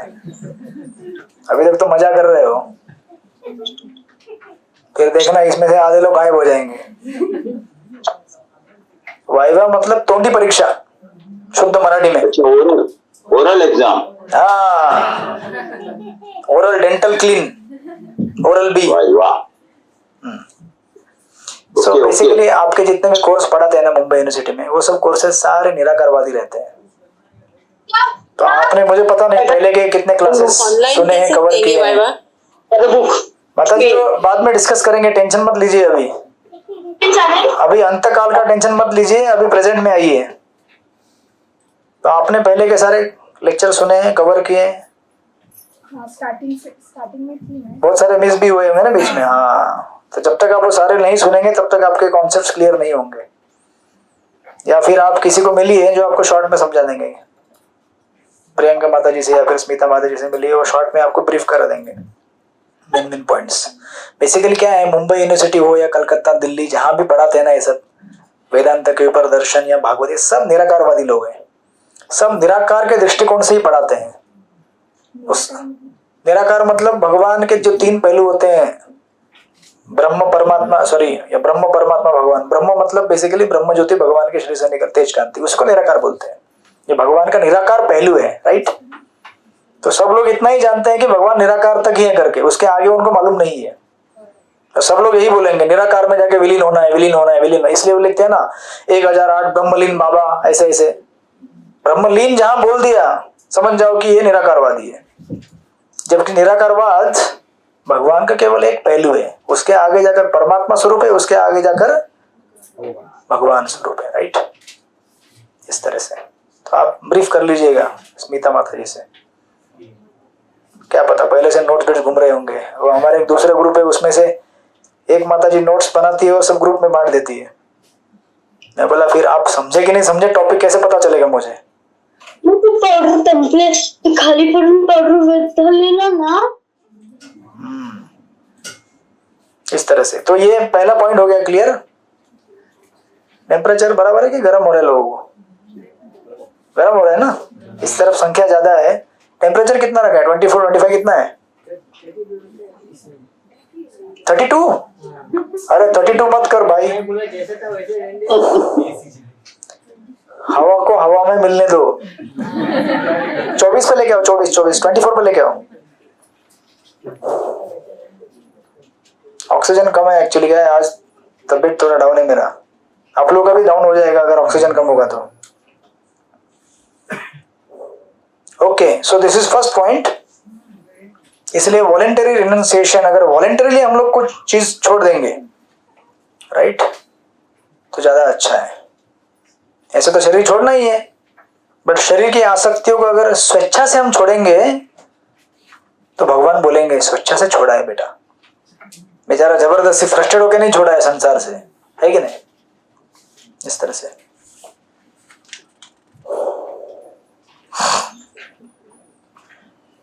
हरे कृष्णा प्रभु जी।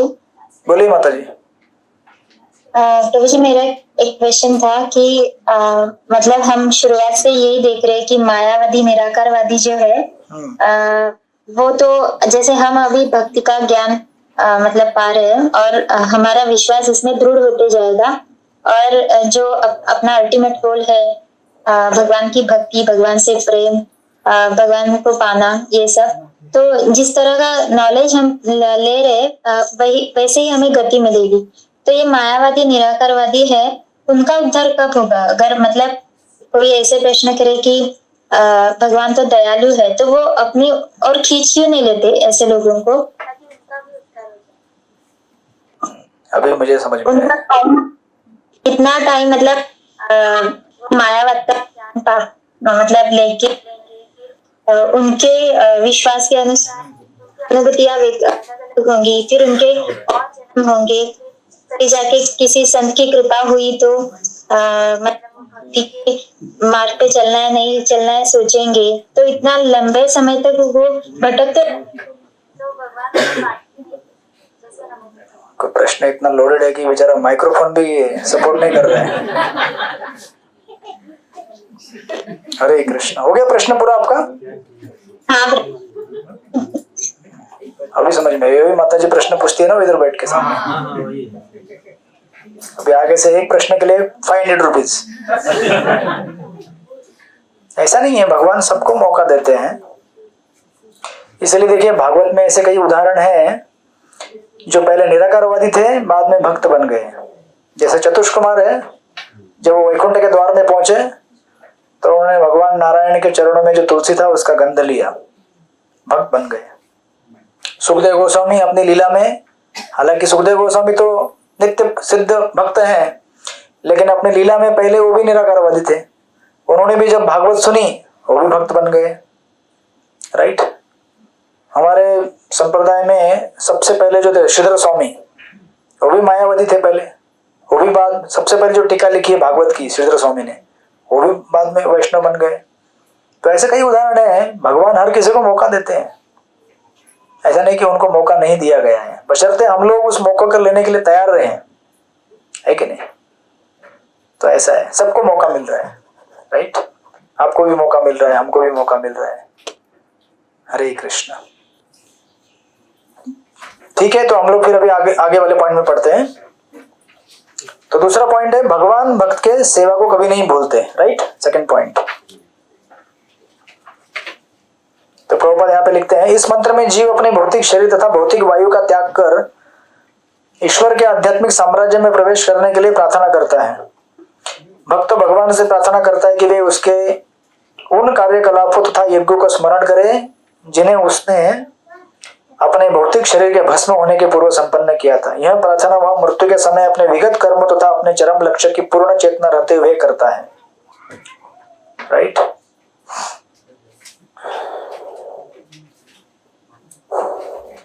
तो प्रभुपाद यहाँ पे इस पूरे तात्पर्य में बताते हैं कि भगवान को हम लोग कैसे स्मरण कर सकते हैं।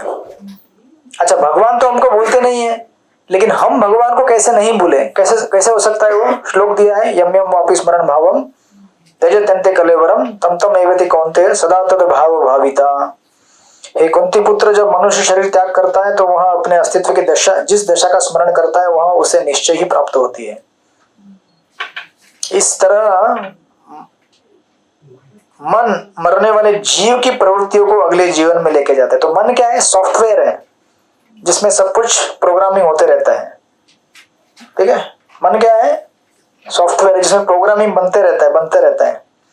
हर दिन जो हम लोग क्रियाएं करते हैं, सोचते हैं, बोलते हैं, सुनते हैं, उसका रिकॉर्डिंग होते रहता है वहां पे, और उससे एक एक नया नया इंप्रेशन या फिर छाप बनते रहता है हमारे मन के पटल पर।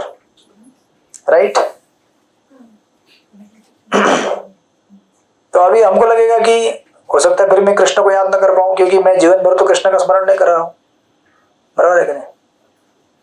हम 24 घंटा कृष्ण का स्मरण कर रहे हैं क्या?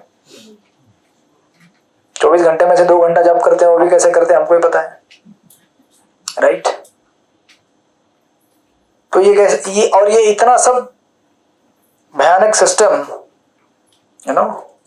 माया ने जैसे बना के रखा है, प्रभुपाद यहाँ पे नीचे लिखते हैं, अविकसित बुद्धि वाले सीधे साधे पशुओं के विपरीत मरणासन्न मनुष्य अपने जीवन के कार्यकलापों को रात्रि के स्वप्न की तरह स्मरण कर सकता है।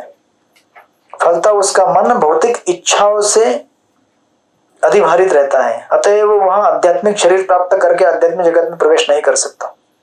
राइट। कैसा होता है कि जैसे आप लोगों ने कभी हॉरर मूवी देखा होगा, देखा है? हॉरर मूवी नहीं देखा है? ऐसा कोई पिक्चर देखा जिसमें सुनामी आया है, बहुत बड़ा बाढ़ आया और टूट रहा है, फूट रहा है सब कुछ? तो आपको क्या लगता है कि हमारा जीवन वैसे नहीं है क्या? हाँ, हमारा जीवन वैसे नहीं है। इसको कहते हैं हमारा जीवन कैसे डिजास्टर मूवी जैसा है। मतलब प्रतिक्षण हमारे शरीर के ऊपर क्या हो रहा है? तोड़फोड़ हो रही है, टूट रहा है शरीर हमारा, क्षण प्रतिक्षण टूटते जा रहा है। लेकिन क्या होता है ना कि ये जो पर्टिकुलर मूवी है, जो पिक्चर जो है इस संसार का, इतने स्लो चलता है, इतने स्लो चलता है ना कि पता नहीं चलता है कि ये कैसे टूट रहा है। एक्चुअली देखा जाए तो हर क्षण प्रतिक्षण क्या हो रहा है? शरीर जर्जर होते जा रहा है, जर्जर होते जा रहा है। लेकिन इतने स्लो मोशन में चल रहा है ये, पता ही नहीं चलता। तो यही तो सबसे बड़ा कमाल है, पता नहीं चलता ना। 40-50 साल कैसे बीत गए पता चला आप लोगों को? बुक पढ़ रहे, कितना साल के हो गए आप अभी? सर कितना साल के हो गए?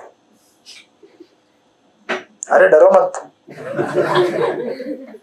उम्र कितना हो गया? 40? अच्छा 40 बोलते तो 40, तो 40 कैसे हुआ पता चला क्या? नहीं पता चला ना। और अभी आज क्लास में सुन लो 80 कैसे हुआ वो भी पता नहीं चलेगा आपको। 80 साल के जब हो जाओगे बोलोगे 40 साल पहले प्रश्न पूछा गया था क्लास में, तो पता नहीं लकड़ी होगा हाथ में एक, ऐसे ऐसे कांप रहा होगा हाथ, है ना? हाँ जी, मृत्यु तो अभी से बुला रहा है। तब थोड़ा ज्यादा करीब से दिखेगा वो। तो इतना स्लो चलता है, इतना स्लो चलता है कि पता ही नहीं चलने देता कि ये चल रहा है करके। और यही सबसे बड़ा क्या है? कमाल है माया का। इसे कहते हैं इम्परसेप्टिबल। परसेप्शन होने नहीं देता है, समझ में आने नहीं देता कि ये धीरे धीरे धीरे धीरे क्या हो रहा है? खींच रहा है अपने को, मौत के मुंह में खींच रहा है। राइट। और ये कैसा है? इसको ऐसे कहा जाता है जैसे 100% कैजुअलिटी, इसमें से कोई बच नहीं सकता है। ऐसा यंत्र है जिसमें एक बार प्रवेश करने के बाद 100% मरना ही है। राइट। और क्योंकि ये इतना फाइन काम कर रहा है और हम उसमें से विड्रॉ भी नहीं, मतलब ऐसा बोल नहीं सकते रुको अभी मैं थोड़ी देर में आता हूं, ऐसा भी नहीं कर सकते। राइट। एक बार जब खींच लिया है तो खींच लिया है। राइट। इसलिए प्रभुपाद यहाँ पे वर्णन करते हैं, अगर आप देखेंगे ना। लेकिन किंतु भक्तगण भगवत भक्ति के अभ्यास से ईश्वर के प्रति प्रेम भाव विकसित कर लेते हैं। तो अभी ये स्थिति है भौतिक जगत में लोगों का कि वो लोग क्या है? मृत्यु के गाल में फंस रहे हैं। 3 स्तर में हम लोगों को हमेशा डर रहता है, भूत का, वर्तमान का और भविष्य का। भूतकाल का क्या है हमें कि ये नहीं मिला, वो नहीं मिला, ये हुआ, ऐसा वैसा जो भी हुआ, दुख है उसका। वर्तमान का क्या है हमें डर? अटैचमेंट, और साथ में जो है वो खोने का डर है। डर है कि नहीं? नहीं है किसी को डर? सबको डर है, सबका डर अपने पास है। जो भी अपने पास है खोने का पक्का डर है। अच्छा भविष्य का क्या डर है? हाँ होगा कि नहीं, कैसे होगा वाइवा, ये वाइवा होता क्या है कुछ बोल रहे हैं। राइट। जो मुझे पता नहीं कि भविष्य में, मतलब अनिश्चितता, क्या होगा मालूम नहीं है। राइट। ये 3 स्तर में हमेशा डर और घबराहट होते रहता है। मतलब बेसिकली कौन से स्तर में फिर हम लोग मुक्त हैं, कौन से स्तर में हम लोग सुखी है बताइए आप। इस भौतिक जगत में कब हम लोग सुखी हैं? ना तो भूतकाल में थे, ना वर्तमान में है, ना भविष्य में है। तो हम लोग हमेशा क्या है? दुख में। और फिर भी हम सोचते हैं अरे एंजॉय कर रहा हूं मैं, बल्ले बल्ले मजा आ रहा है लाइफ में। कुछ मजा नहीं आ रहा है। इस तरह से माया आवरण डाल के रखी है भ्रम कि हमें पता ही नहीं चलता है कि हम किस तरह से दुख में फंस रहे हैं। जैसे प्रभुपाद कहते हैं ना हमेशा उदाहरण, गर्मी होती है तो क्या होता है, लोग पंखा लगाते हैं या एसी लगाते हैं और सोचता है कि मैं पंखा का हवा खा के एंजॉय कर रहा हूँ। पंखा का हवा खा के एंजॉय नहीं कर रहे हो, गर्मी का दुख दूर कर रहे हो। बेसिकली दुख दूर करने में तुम्हारा समय जा रहा है, सुख पाने में नहीं। और वो एसी और पंखा लगाने के लिए भी अलग से एक्स्ट्रा परिश्रम तो करना ही पड़ता है, राइट। तो ये 3 कैटेगरी है, भूतकाल, वर्तमान और भविष्य में। इस तरह से संसार में लोग क्या होते हैं? दुखी होते हैं। तो आप बोलेंगे फिर भक्तों के लिए भी ऐसा होता है क्या? भूतकाल, वर्तमान, भविष्य। तो हमारे आचार्य एक सुंदर श्लोक देते हैं विष्णु सहस्त्र नाम का, ये आपने कभी पढ़ा होगा। जन्म मृत्यु जरा व्याधि दुखम नैना उपजायते न वासुदेव भक्तानाम अशुभम विदत्ते क्वचित। तो कहते हैं वासुदेव भक्त, उनके लिए कोई भी अशुभ नहीं होता, न तो उनके लिए जन्म मृत्यु जरा व्याधि होता है, यू नो, ना उनको कोई कष्ट होता है। आप बोलेंगे ऐसा कैसे होता है यार, यू नो, क्या भक्तों को मृत्यु का डर नहीं होता है क्या? क्या वर्तमान का डर नहीं है? क्या उनको भविष्य का डर नहीं है? तो एक्चुअली कहा जाता है अगर भूतकाल देखे भक्तों का तो हमें अपने भूतकाल के लिए कुछ चिंता है क्या? अभी भक्त के अगर एंगल से देखेंगे आप, उल्टा भक्त सोचता है अरे अच्छा हुआ, सब झंझट वाला काम छूट गया, ऐसी चीजों से मुक्त हो गया जिनकी वजह से मेरे जीवन में क्लेश था, कष्ट था, दुख था। ऐसे चीजों से मैं क्या हो गया? मुक्त हो गया। पहले कोई शराब पीता होगा, कोई गुटखा खाता होगा, कोई मांस खाता होगा, कोई क्या करता होगा, बोलेगा उससे छूट गया मैं, तो टेंशन नहीं है भूतकाल का, राइट। तो भक्त क्या करता है? अपने जितने भी तथाकथित संसार के भय है उनको ट्रांसेंड या फिर पार करके निकल जाता है आगे, इस भाव की वजह से। जैसे अगर आप देखेंगे महाभारत में, क्योंकि क्या होता है देखिए, संसार ऐसा जगत है कि आप कितने भी महान क्यों ना हो, इस जगत में हमेशा डिस्ट्रैक्शन तो आता ही रहेगा। मतलब आप ऐसा नहीं बोल सकते 100% अभी मैं कंप्लीट यहाँ पे कोई डर नहीं है मुझे भौतिक जगत में, मैं फ्री हो गया, ऐसा नहीं हो सकता। जैसे महाभारत के प्रसंग में जब अभिमन्यु का वध होता है, हमने देखा है महाभारत में, राइट। अभिमन्यु के वध के समय में युधिष्ठिर महाराज बड़े दुखी हो जाते हैं और सोचते हैं कि 16 साल का बालक मर गया और इस तरह से क्रूर हत्या हुई उसकी। बड़ा विलाप करते हैं, कहते हैं कि कल मैं या तो कौरवों को नष्ट कर दूंगा या मैं खुद मर जाऊंगा। तो व्यासदेव उधर आके समझाते हैं उनको, बड़ा सुंदर वचन व्यासदेव कहते हैं। व्यासदेव कहते हैं कि इस संसार में बहुत बड़े बड़े धनी और राजा होके गए हैं, महान महान, राइट। वो भी मृत्यु को सामना करते हैं, राइट। और अभिमन्यु भी क्या हुआ है? मृत्यु का सामना किया है।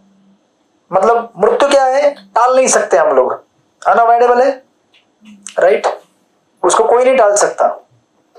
और इस समय ऐसी सिचुएशन है कि अभिमन्यु, देखो अभिमन्यु कौन था? भक्त था ना। तो भक्त अगर इस संसार से जाएगा तो कहां जाएगा? ऐसे स्थान में जाएगा जहां पे जन्म मृत्यु जरा व्याधि कुछ भी नहीं है, बराबर। जहां पे मोह माया नहीं है, जहां पे अनर्थ नहीं है। तो व्यासदेव उल्टा घुमा देते पूरा।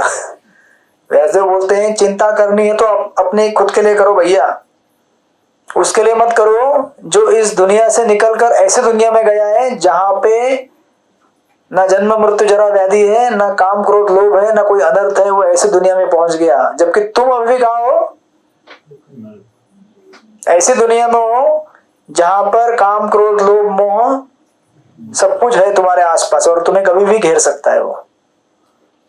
इसलिए देखिए एक जगह कहा जाता है, भागवत में भी वो कहते हैं, it is called inscrutable will of the Lord. Inscrutable मतलब जिसको स्क्रूटिनाइज नहीं कर सकते, मतलब जिसका विश्लेषण नहीं किया जा सकता। भगवान की इच्छाओं का विश्लेषण किया जा सकता है क्या? बताइए आप। कर सकते हैं विश्लेषण भगवान की इच्छाओं का कि भगवान ने ऐसा क्यों किया मेरे जीवन में, ऐसा क्यों किया? भगवान तो बहुत सारी चीजें करते हैं ना आपके जीवन में, करते हैं कि नहीं? क्या किया बताइए अभी आप? कल क्या किया भगवान ने आपके जीवन में? कुछ नहीं किया। ऐसा कैसे हो सकता है?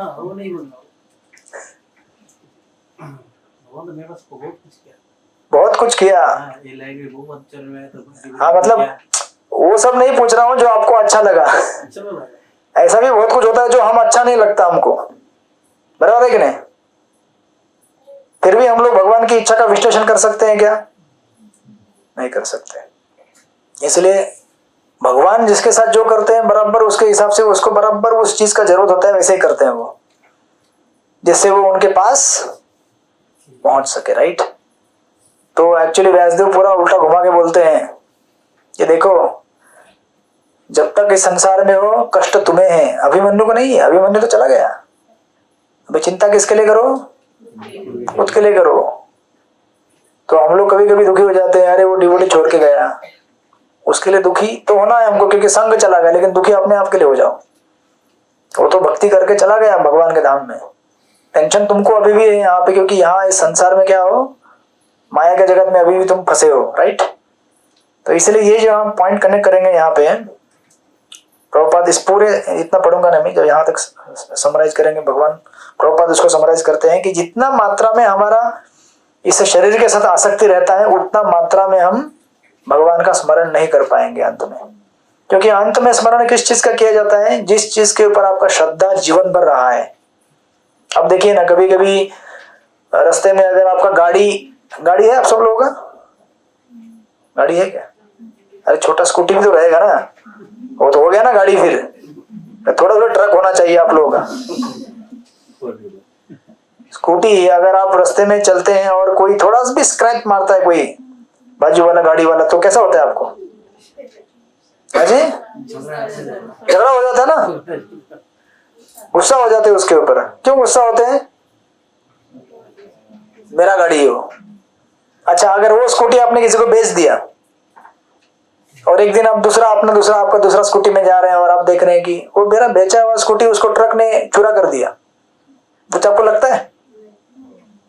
ट्रक चुरा करे या उसको जला दे, फेंक दे, कुछ फर्क पड़ता है आपको? कुछ फर्क नहीं पड़ता है। हरे कृष्णा कृष्ण कृष्ण हरे हरे, हरे राम राम राम हरे हरे। क्यों फर्क नहीं पड़ता है? क्योंकि अभी वो आपका नहीं है। जब तक आपको लगता है कि मेरा है तब तक हमें क्या होता है? कष्ट होता है। तो मेरा तो है नहीं कुछ, सब कुछ किसका है? भगवान का है। जब तक मेरे पास था सेवा कर रहा था, नहीं है तो नहीं है, वो किसी और की सेवा ले रहा है। इसलिए जब हम इस भाव में आएंगे, राइट, तो ऐसे बहुत सारे उदाहरण है, 2-3 उदाहरण है शरीर छोड़ने के संदर्भ में। एक उदाहरण है इस्कॉन के हमारे एक महाराज थे, नर्मदा महाराज, आपने सुना होगा इनका केस स्टडी। ये महाराज बीबीटी के बुक पब्लिकेशन में बहुत सेवा किए थे। तो इनको जब उम्र थोड़ी हो गई, इनको तो ये पार्किंसन करके एक बीमारी होता है, आपने सुना होगा पार्किंसन, जिसमें हाथ कांपता है, कोई भी चीज आप ठीक से पकड़ नहीं सकते और ये धीरे धीरे और खराब होता जाता है। तो जब ये महाराज को पता चला तो उन्होंने सोचा कि अभी तो जेके कुछ करना है नहीं, तो क्या करना है, इसको बोलते हैं प्रायव्रत। प्रायव्रत मतलब जैसे परीक्षित महाराज ने किया था, मृत्यु के अंतिम तब तक उपोषण करके शरीर त्याग देना, कुछ खाना पीना नहीं, कुछ नहीं, बराबर है कि नहीं। तो ये वृंदावन चले गए और वृंदावन जाने के बाद उन्होंने वहां पे निश्चय किया कि अभी कुछ ऐसे जीवन जीना है। तो उनको बहुत सारे भक्तों ने बोला कि आप ऐसा मत करो महाराज, कुछ तो खा लो पी लो। तो उन्होंने बहुत सुंदर उत्तर दिया है। तो उन्होंने उत्तर दिया कि देखो, जब तक ये शरीर था कृष्ण की सेवा में, तो इसका लालन पालन करना अनिवार्य था, अच्छी बात थी। अच्छा, अभी ये शरीर किसकी सेवा में है? हरे कृष्ण, किसी की सेवा में नहीं है। जब तक आपका गाड़ी किसी काम के लिए, तब तक उसमें फ्यूल डालेगा ना। गाड़ी कुछ काम करे तो आप किसी गराज भंगार वाले गाड़ी में फ्यूल डालते हैं क्या? आप गराज में पड़ा है 20 साल पुराना चेतक स्कूटर, अरे पेट्रोल डालो उसमें। क्यों डालेंगे पेट्रोल उसमें? कुछ काम का नहीं है। तो ये महाराज बोलने लगे कि this body was meant to serve Krishna, ये भगवान की सेवा के लिए बना था, आज ये भगवान की सेवा के लिए नहीं है, तो इसको मैं पालन करके क्या करूं? हरे कृष्णा, ये बहुत बड़ा, बहुत उच्च स्तर का साक्षात्कार है। जिस दिन हमें ये साक्षात्कार हो गया, उस दिन हमारा भगवत भक्ति का प्रारंभ हो गया है। तो अभी हम लोग शरीर का लालन पालन कर रहे हैं क्योंकि हमें इससे भोग लेना है, ना कि कृष्ण की सेवा में लगाना है। कृष्ण की सेवा तो बाद में, पहले मैं ठीक होना चाहिए, फिर मुझे जब अच्छा लगेगा, हाँ अभी ठीक लग रहा है, हाँ अभी सेवा कर सकता हूँ। जबकि शुद्ध भक्तों का विचार ऐसे होता है, इसीलिए उनको भूतकाल के किसी भी चीज से कोई कष्ट भी नहीं है, कोई चिंता भी नहीं है, पहले क्या हुआ क्या नहीं हुआ, उन सारी चीजों से मुक्त हो गया जो केवल क्लेश का कारण थे। राइट, इस तरह से उन्होंने अपना शरीर छोड़ दिया अंत में। प्रभु जी, उनका नाम फिर से एक बार। नर्मदा महाराज, नर्मदा महाराज, नर्मदा। और वो क्या कहा आपने? प्रायव्रत, प्रायव्रत, प्रायव्रत, प्रायव्रत। फास्ट टिल डेथ, मृत्यु के अंत तक बिना कुछ खाए पिए शरीर त्याग देना। राइट, ऑफकोर्स सब जितने भी सन्यासी होते हैं उनका समाधि बनता है ना। नहीं, समाधि की स्टेज कह सकते हैं। हाँ ऐसे अच्छा आप ऐसे बोल रहे हैं, हाँ समाधि की स्टेज ही है ना। ये तो समाधि की स्टेज हो गई ना कि वो इतने भगवान में निमग्न हो गए, लेकिन निराकार के एंगल से नहीं है, क्योंकि आपने पढ़ाई वैसे किया है ना, तो आप उस एंगल में झुक रही है। समाधि मतलब भगवान की सेवा करने के लिए प्रवेश करना भगवत धाम में, ना कि भगवान में लीन होने के लिए। भगवान की सेवा करने के लिए प्रवेश करना है अध्यात्म जगत में, लीन होने के लिए नहीं। ये सब वेदांत की पढ़ाई करते समय बड़ा ध्यान रखना पड़ता है। तो लीन होना मतलब निराकार वाला। हाँ, लीन नहीं होना है हमें, मैं तो लीन हो जाएंगे। हरे कृष्ण, हमें जागृत रह के सेवा करना है। लेकिन प्रभु जी, हमारे वेदांत में जो इतने सालों से चलते आ रहे, उसमें यही सब है। हमारे वेदांत में मतलब वेदांत का अंतिम निर्णय किसने दिया है? व्यासदेव। और व्यासदेव ने वेदांत के ऊपर सबसे हाईएस्ट जो अथॉरिटी हो गया है वेदांत सूत्र, बराबर? तो आप भी मानते हैं, मैं भी मानता हूँ। और वेदांत सूत्र के ऊपर भाष्य क्या है? श्रीमद् भागवत। और वेदांत सूत्र और श्रीमद् भागवत दोनों में व्यासदेव ने कहा है कि भगवान निराकार नहीं है, भगवान साकार है, भगवान की सेवा करना जीव का परम लक्ष्य है, स्पष्ट शब्दों में कहा गया है। तो फिर और इसमें क्या बात करना, विवाद करना? बाकी जिसको जैसे बोलना है वो वैसे बोलेगा। राइट, इस प्रकार। तो ये हो गया भूतकाल का। अभी हमारे पास है टाइम, हो जाएगा पूर्ण, आज हो जाएगा, टेंशन मत लीजिए। 18 मंत्र तक पूर्ण करना ही है अपने को। तो ये हो गया भूतकाल के लिए भक्तों को कोई चिंता होती नहीं है। अच्छा, वर्तमान के लिए भक्तों को कोई चिंता होती है क्या? तो कहते हैं to the extent we are detached from body, what happens to the body doesn't happen to us. जितनी मात्रा में हम शरीर से अनासक्त होते हैं, उतनी मात्रा में शरीर को जो भी होता है उससे हमें कुछ नहीं होता है। राइट, जैसे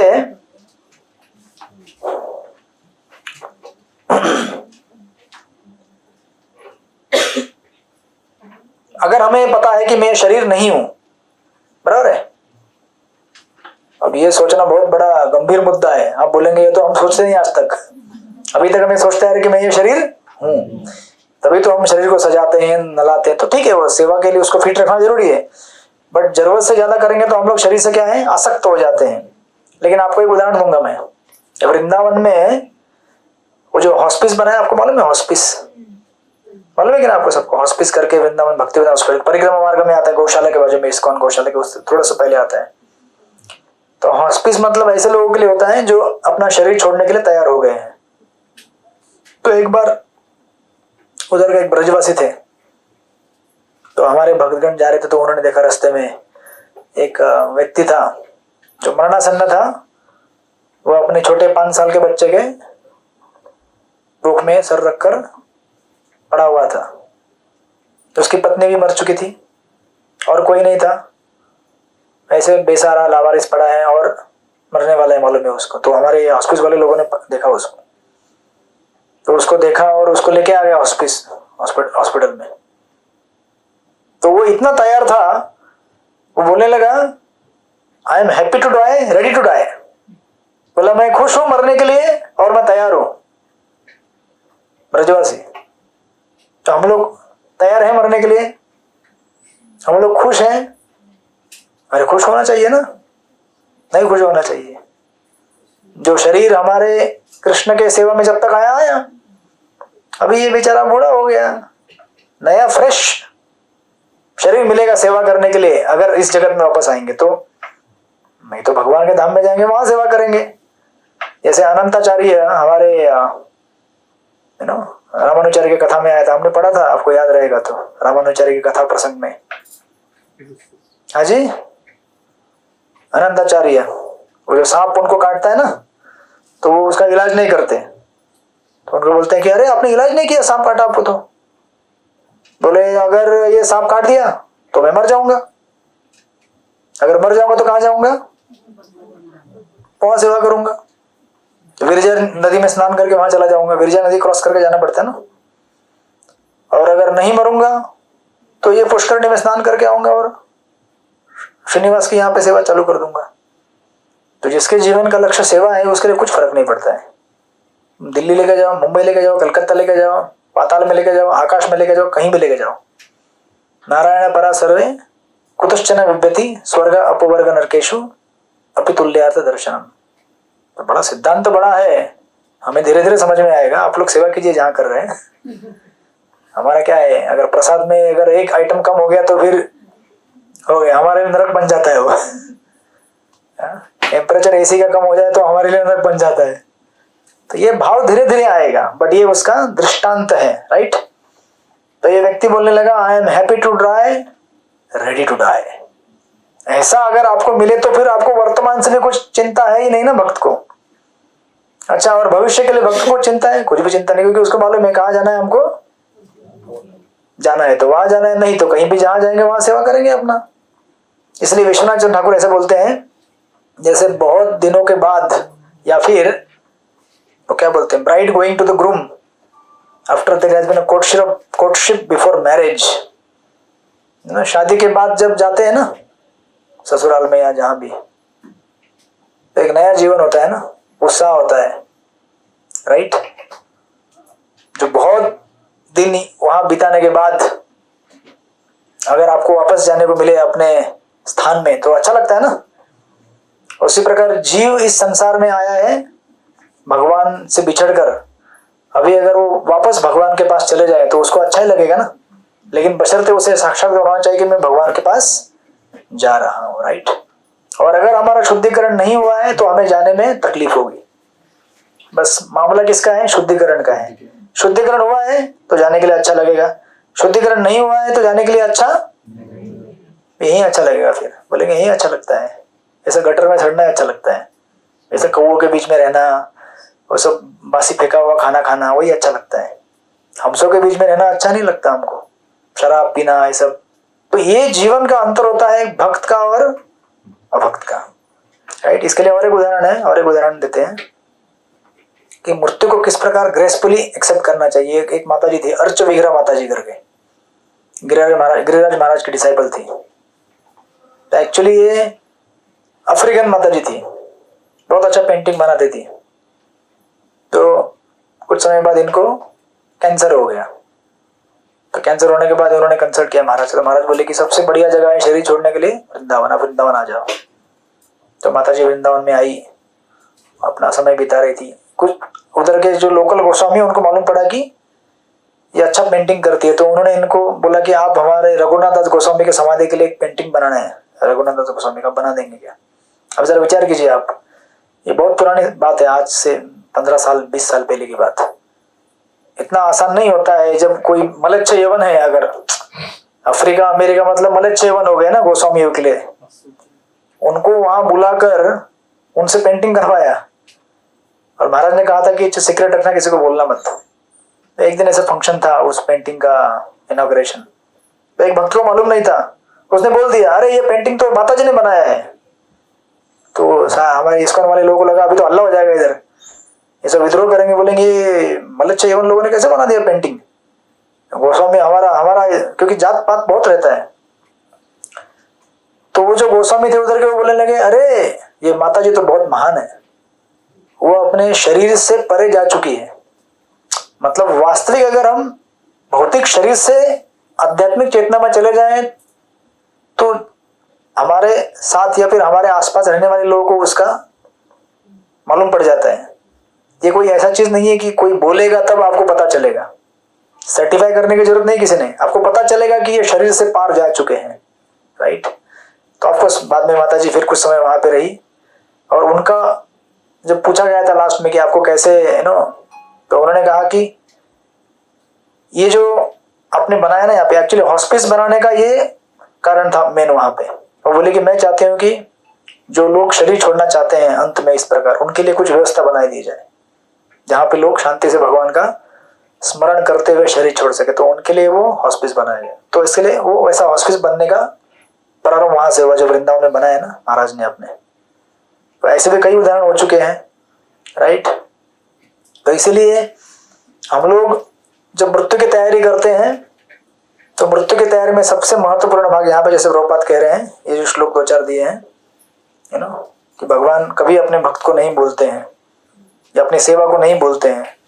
इसका मूल सिद्धांत ये है कि भगवान, आगे भी तीसरा पॉइंट अगर आप कनेक्ट करेंगे तो वहां लिखा है भगवान की भक्ति किस तरह की जाती है। तो ये नौविधा भक्ति है, श्रवणम कीर्तनम विष्णु स्मरणम, या फिर आगे चौथा पॉइंट जो दिया है ना, life is preparation death is examination. तो हम तो आप बचपन से सुनते आ रहे हैं ना, जीवन क्या है, तैयारी है, मृत्यु क्या है, परीक्षा है। और वो परीक्षा कभी भी आ सकती है, आपकी परीक्षा की जैसे नहीं शुभ जो डेट देके आएगी पहले बोलेगी अभी 14 दिसंबर या 21 नवंबर को एग्जाम है आपकी, ये कभी भी आती है अकस्मात।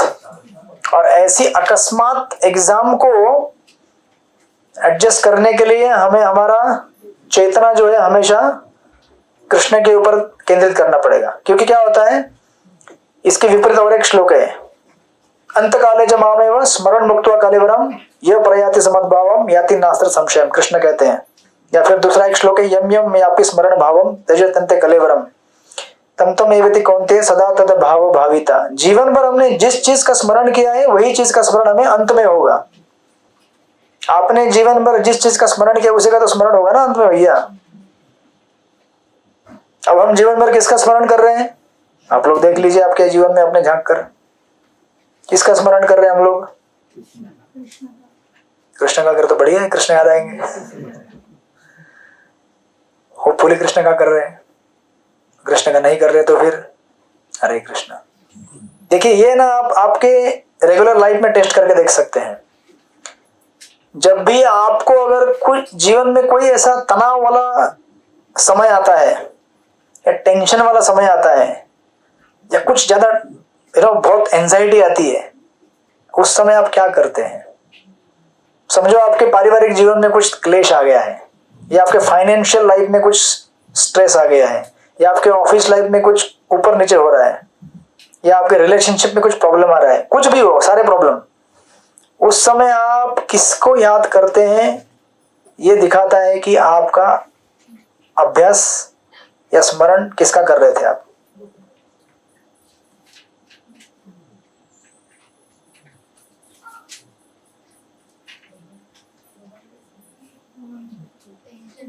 हाँ जी, टेंशन के समय भगवान ही याद आते, बट जब खुशी बहुत भौतिक सुख मिलता है ना तब भगवान याद नहीं। तो दोनों में, चाहे खुशी हो चाहे गम हो, तररम पम पम, दोनों में भगवान याद आने चाहिए। लेकिन खास करके क्लेश में, क्योंकि मृत्यु का समय कोई खुशी वाला समय नहीं होता है, क्लेश वाला समय है। 42,000 बिच्छू के काटने का दर्द, अभी एक मच्छर काटता है तो हमें कृष्ण याद आते हैं, हरे कृष्ण आते हैं पक्का। तो आप मच्छर को मारते हैं हरे कृष्ण, हरे कृष्ण बोल के मारते हैं क्या मच्छर को। अभी क्लास खत्म होने के बाद देख लेते हैं, मच्छर बहुत है मंदिर में हमारे, वो भी मलेरिया वाले, बीएमसी वाले सुन लेंगे तो लॉक लगा देंगे। देखिए, जब भी तनाव का समय आए उस समय सबसे पहले आप किसको कॉल करते हैं, जरा याद कर लीजिएगा। स्ट्रेस आ जाए लाइफ में, एकदम भयंकर स्ट्रेस, तनाव, टेंशन, तो देखना आपके मोबाइल में सबसे पहले किसको डायल किया आपने, या आपने बीड़ी बैग को हाथ लगाया, या राधा गोपीनाथ को याद किया, किसको याद किया। यह दिखाता है कि आपका और हमारा अभ्यास किस चीज का हो रहा है। तो कुछ लोग ऐसे उसको पहले इस्कॉन में आने के पहले तो हम लोग ऐसे बोलते थे, कुछ लोग ऐसे होते जैसे जैसे आपके पैर में कांटा लगता तो कैसे बोलते हैं, मम्मी का याद करते हैं, राइट। तो वे आजकल मम्मी को भी याद करते कि नहीं मालूम नहीं मेरे को, अभी चिंटू को, अभी चैंटिंग को याद करते, कांटा लग गया तो कृष्ण, किसी ने गाली दिया तो किसको याद करते, गाली दिया तो हरे कृष्ण, बहुत बढ़िया, और गाली दो, हाँ जी, और गुस्सा आता है। हाँ, तो मतलब हम किसको याद कर रहे हैं, गुस्से को याद कर रहे हैं, हम कृष्ण को याद नहीं कर रहे हैं।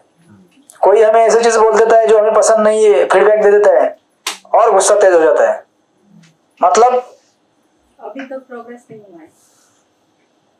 ऐसा नहीं कि हुआ नहीं है, बट अभी परिपूर्णता नहीं आई है। ऐसा नहीं कि नहीं हो रहा है, थोड़ी देर के बाद उसको समझ में आता है, अरे यार जाने दो ना, चैंटिंग कर लेता हूँ। तो आधे घंटे बाद, मतलब आधा घंटा खुद का दिमाग जलाने के बाद, आधा घंटा दूसरे का दिमाग खाने के बाद उसका दिमाग फ्रेश होता, बोलते हैं, बोलता कि यार जाने दो, अभी जब कर लेता हूँ मैं, वैसे भी 16 माला तो करना ही है मेरे को। हरे कृष्णा कृष्ण कृष्ण हरे हरे, हरे राम राम राम हरे हरे। इसको कहते हैं सबकॉन्शियस शील्ड। जैसे युद्ध भूमि में जो लड़ाई करते हैं आप, तो कोई ढाल पकड़ता है ना अपने आप को बचाने के लिए, कोई तलवार से मारा ढाल पकड़ते हैं ना आप, वैसे ही मन के पटल पर एक ढाल बना लेते हैं जिससे आप अपने आप को बचाने की कोशिश करते हैं जब भी संकट आपके सामने आता है तब, राइट। तो वो ढाल क्या है हमें देखना पड़ेगा, राइट। तो इसलिए हमें भक्ति इस प्रकार अभ्यास करनी है कि कृष्ण के अलावा और किसी चीज का स्मरण ही ना हो मुझे, कृष्ण के अलावा और किसी चीज का स्मरण। अच्छा, आप बोलेंगे लेकिन ऐसा तो नहीं है ना, बहुत सारी चीजों का स्मरण होता है, क्या करें, इसका भी याद आता है, उसका भी याद आता है, इसका भी याद आता है। अगर घर है तो घर के संपत्ति, पैसा पानी, बैंक में पैसा कितना था उसका याद आता है, नहीं आता है। बच्चों का याद आता है, पत्नी का याद आता है, सब बहुत सारी चीजों का याद आएगा, कोई बात नहीं। लेकिन अगर हमारी इच्छा ये है कि मैं कृष्ण को याद करूं लेकिन मैं बाकी चीजों को याद कर रहा हूं, तो कृष्ण क्या करते हैं, आपकी उस इच्छा को नोटिस करते हैं कि मुझे याद करना चाहता है, और उसको देखकर भगवान फिर आपकी उस, देखो भगवान तो किसी की स्वतंत्र इच्छा में हस्तक्षेप तो नहीं करेंगे, जबरदस्ती आपको नहीं बोले याद कर रहे मुझे, ऐसा तो नहीं बोलने वाले भगवान। लेकिन भगवान क्या करेंगे, अगर देखेंगे बेचारा मुझे याद करना चाहता है लेकिन कमजोर है बेचारा, कमजोर कड़ी, बोलते कोई बात नहीं। तो जो हमारी इच्छा होती है ना कृष्ण को याद करने की, उसको ज्यादा तेज बना देते हैं वो, और बाकी इच्छाओं को कम कर देते हैं। वो तो उतना भगवान करते हैं, भले हमारी स्वतंत्र इच्छाओं में हस्तक्षेप ना करे तो भी उसको मैग्नीफाई करते हैं और मौका देते हैं इन्हें कहने प्रकार। जैसे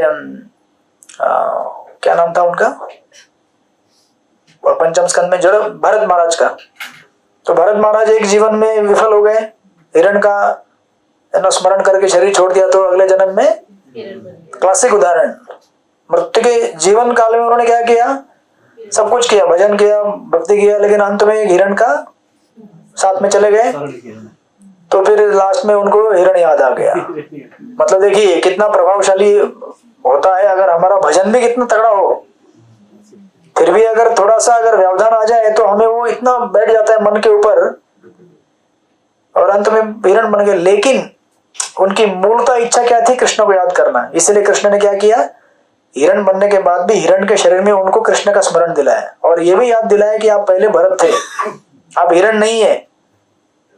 इतना फैसिलिटी कृष्ण देते हैं। तो फिर भरत महाराज ने क्या किया, हिरण के रूप में जब हिरण का जन्म लिया, तो वो फिर बोले नहीं, वाह कितने सुंदर पर्वत है ये हिमालय पर्वत, हिमालय में जन्म हुआ था उनका, बोले कितनी हरी हरी घास है, वाह।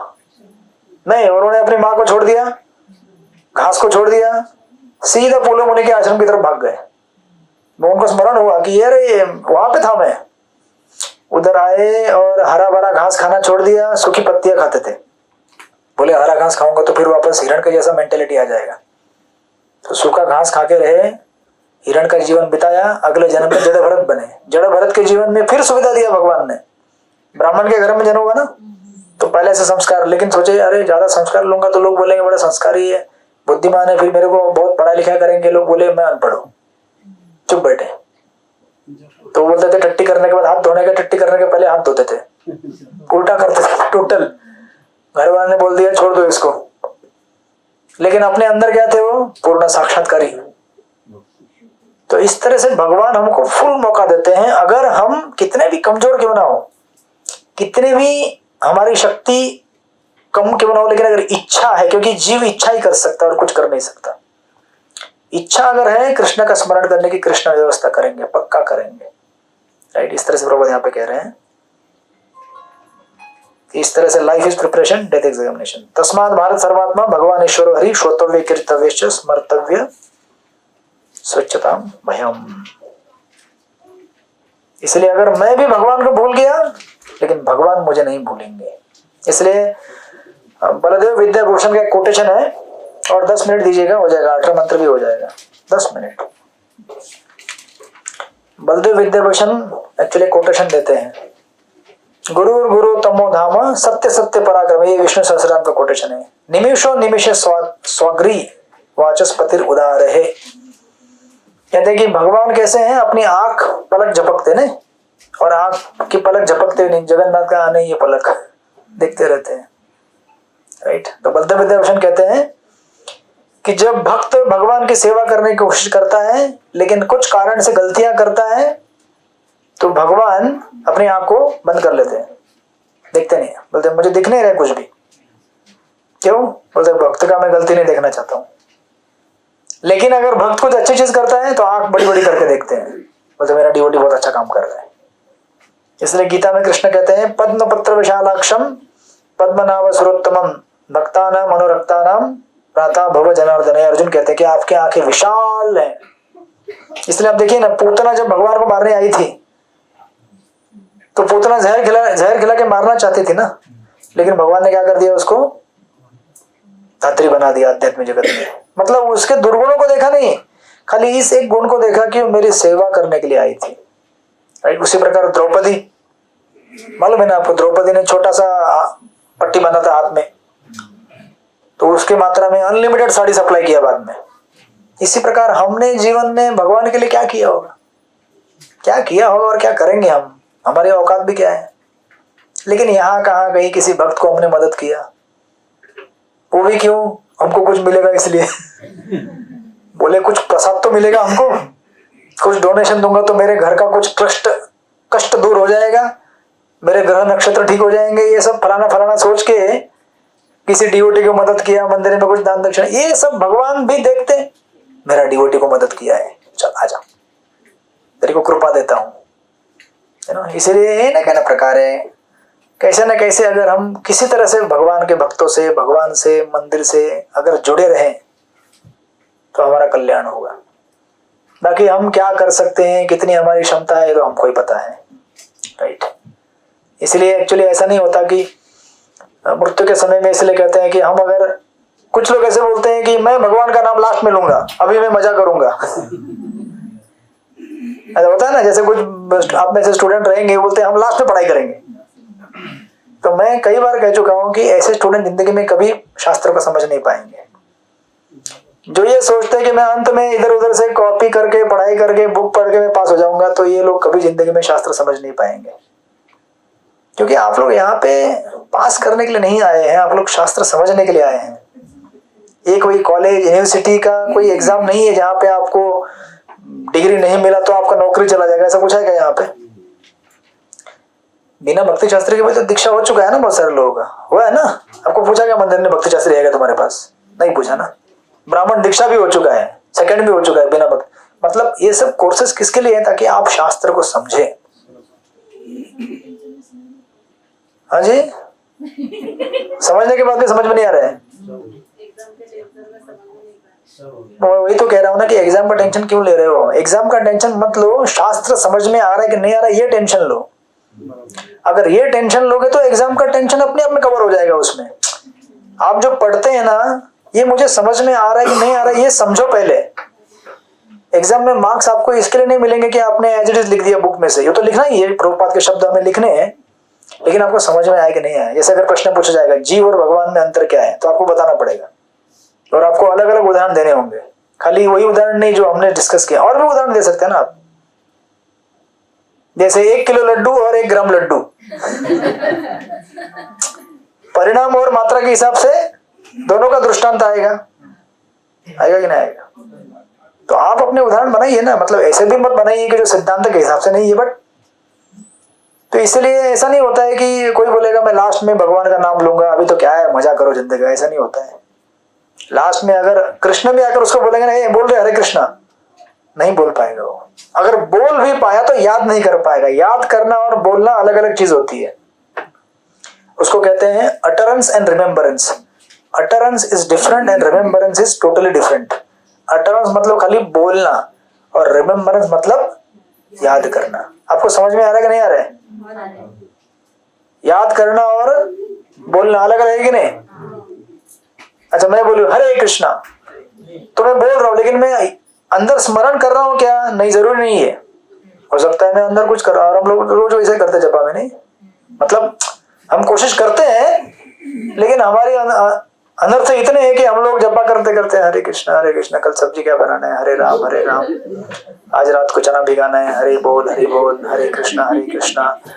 अच्छा कल प्रोग्राम में 200 लोगों का प्रसाद देना है, हरे कृष्णा। 400 चपाती देना है, 200 मिठाई देना है, हरे कृष्णा। और ये प्रोग्राम वाले लोग ऐसे करते रहते हैं।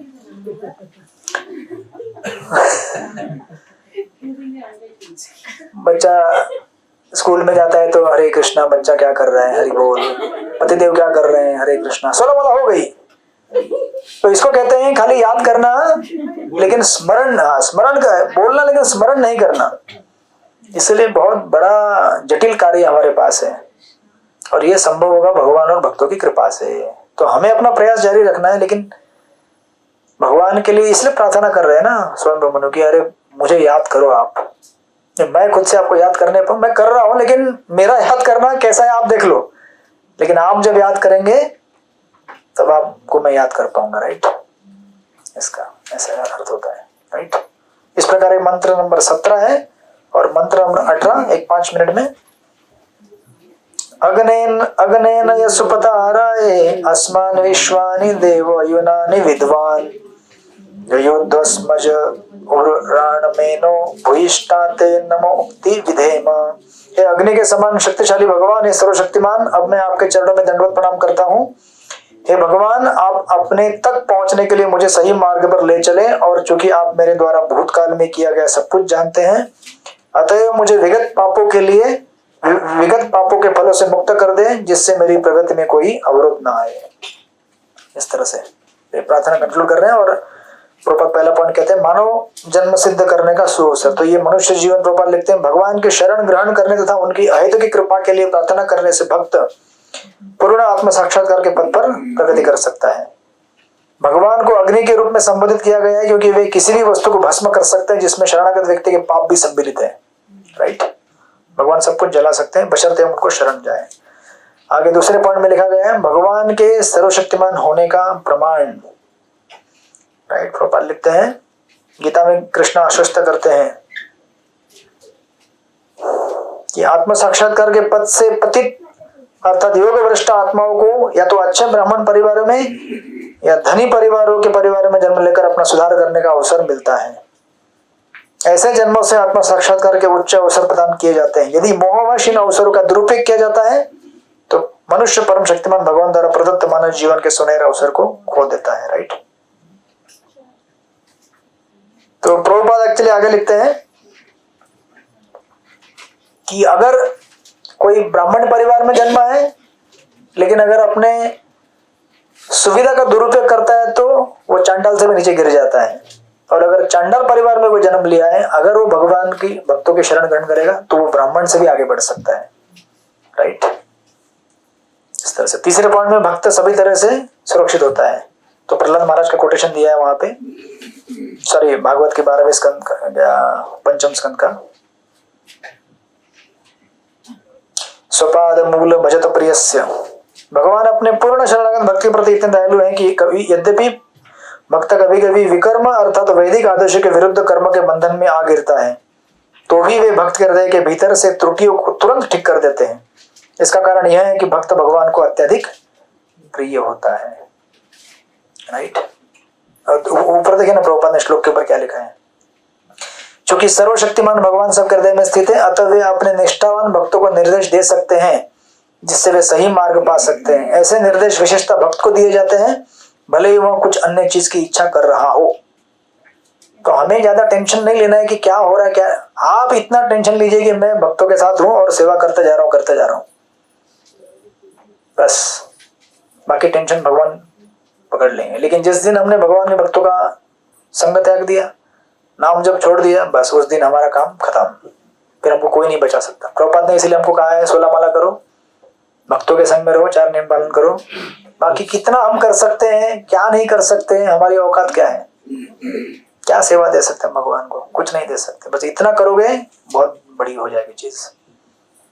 इस तरह फाइनली प्रभुपाद लिखते हैं, श्रवण कीर्तन द्वारा हम किस तरह शुद्ध भक्त बन सकते हैं फाइनल में। तो प्रभुपाद ने कहा है, भगवान के यश के श्रवण तथा कीर्तन से मनुष्य समस्त अवांछित वस्तुओं से शुद्ध हो सकता है, और जब ईश्वर के प्रति उसकी भक्ति स्थिर हो जाती है, इस अवस्था में भक्त में ब्राह्मण गुण आ जाते हैं और प्रकृति के अधम गुणों रजो तथा तमो का प्रभाव पूर्णतः लुप्त हो जाता है। भक्त अपनी भक्ति में सेवा के बल पर पूर्णतः प्रबुद्ध हो जाता है और इस प्रकार वह भगवान के पद को तथा उनको प्राप्त करने की पद्धति को जान लेता है। जो सारे संशय घट जाते हैं तो वह शुद्ध भक्त बन जाता है। इस प्रकार पूर्ण पुरुषोत्तम भगवान श्री कृष्ण के निकट ले लाने वाले ज्ञान श्री ईश्वरोपनिषद के भक्ति वेदांत तात्पर्य पूर्ण हुए। इस प्रकार आपका ईश्वरोपनिषद अभ्यासक्रम पूर्ण हो गया। हरे कृष्ण। श्रील प्रभुपाद की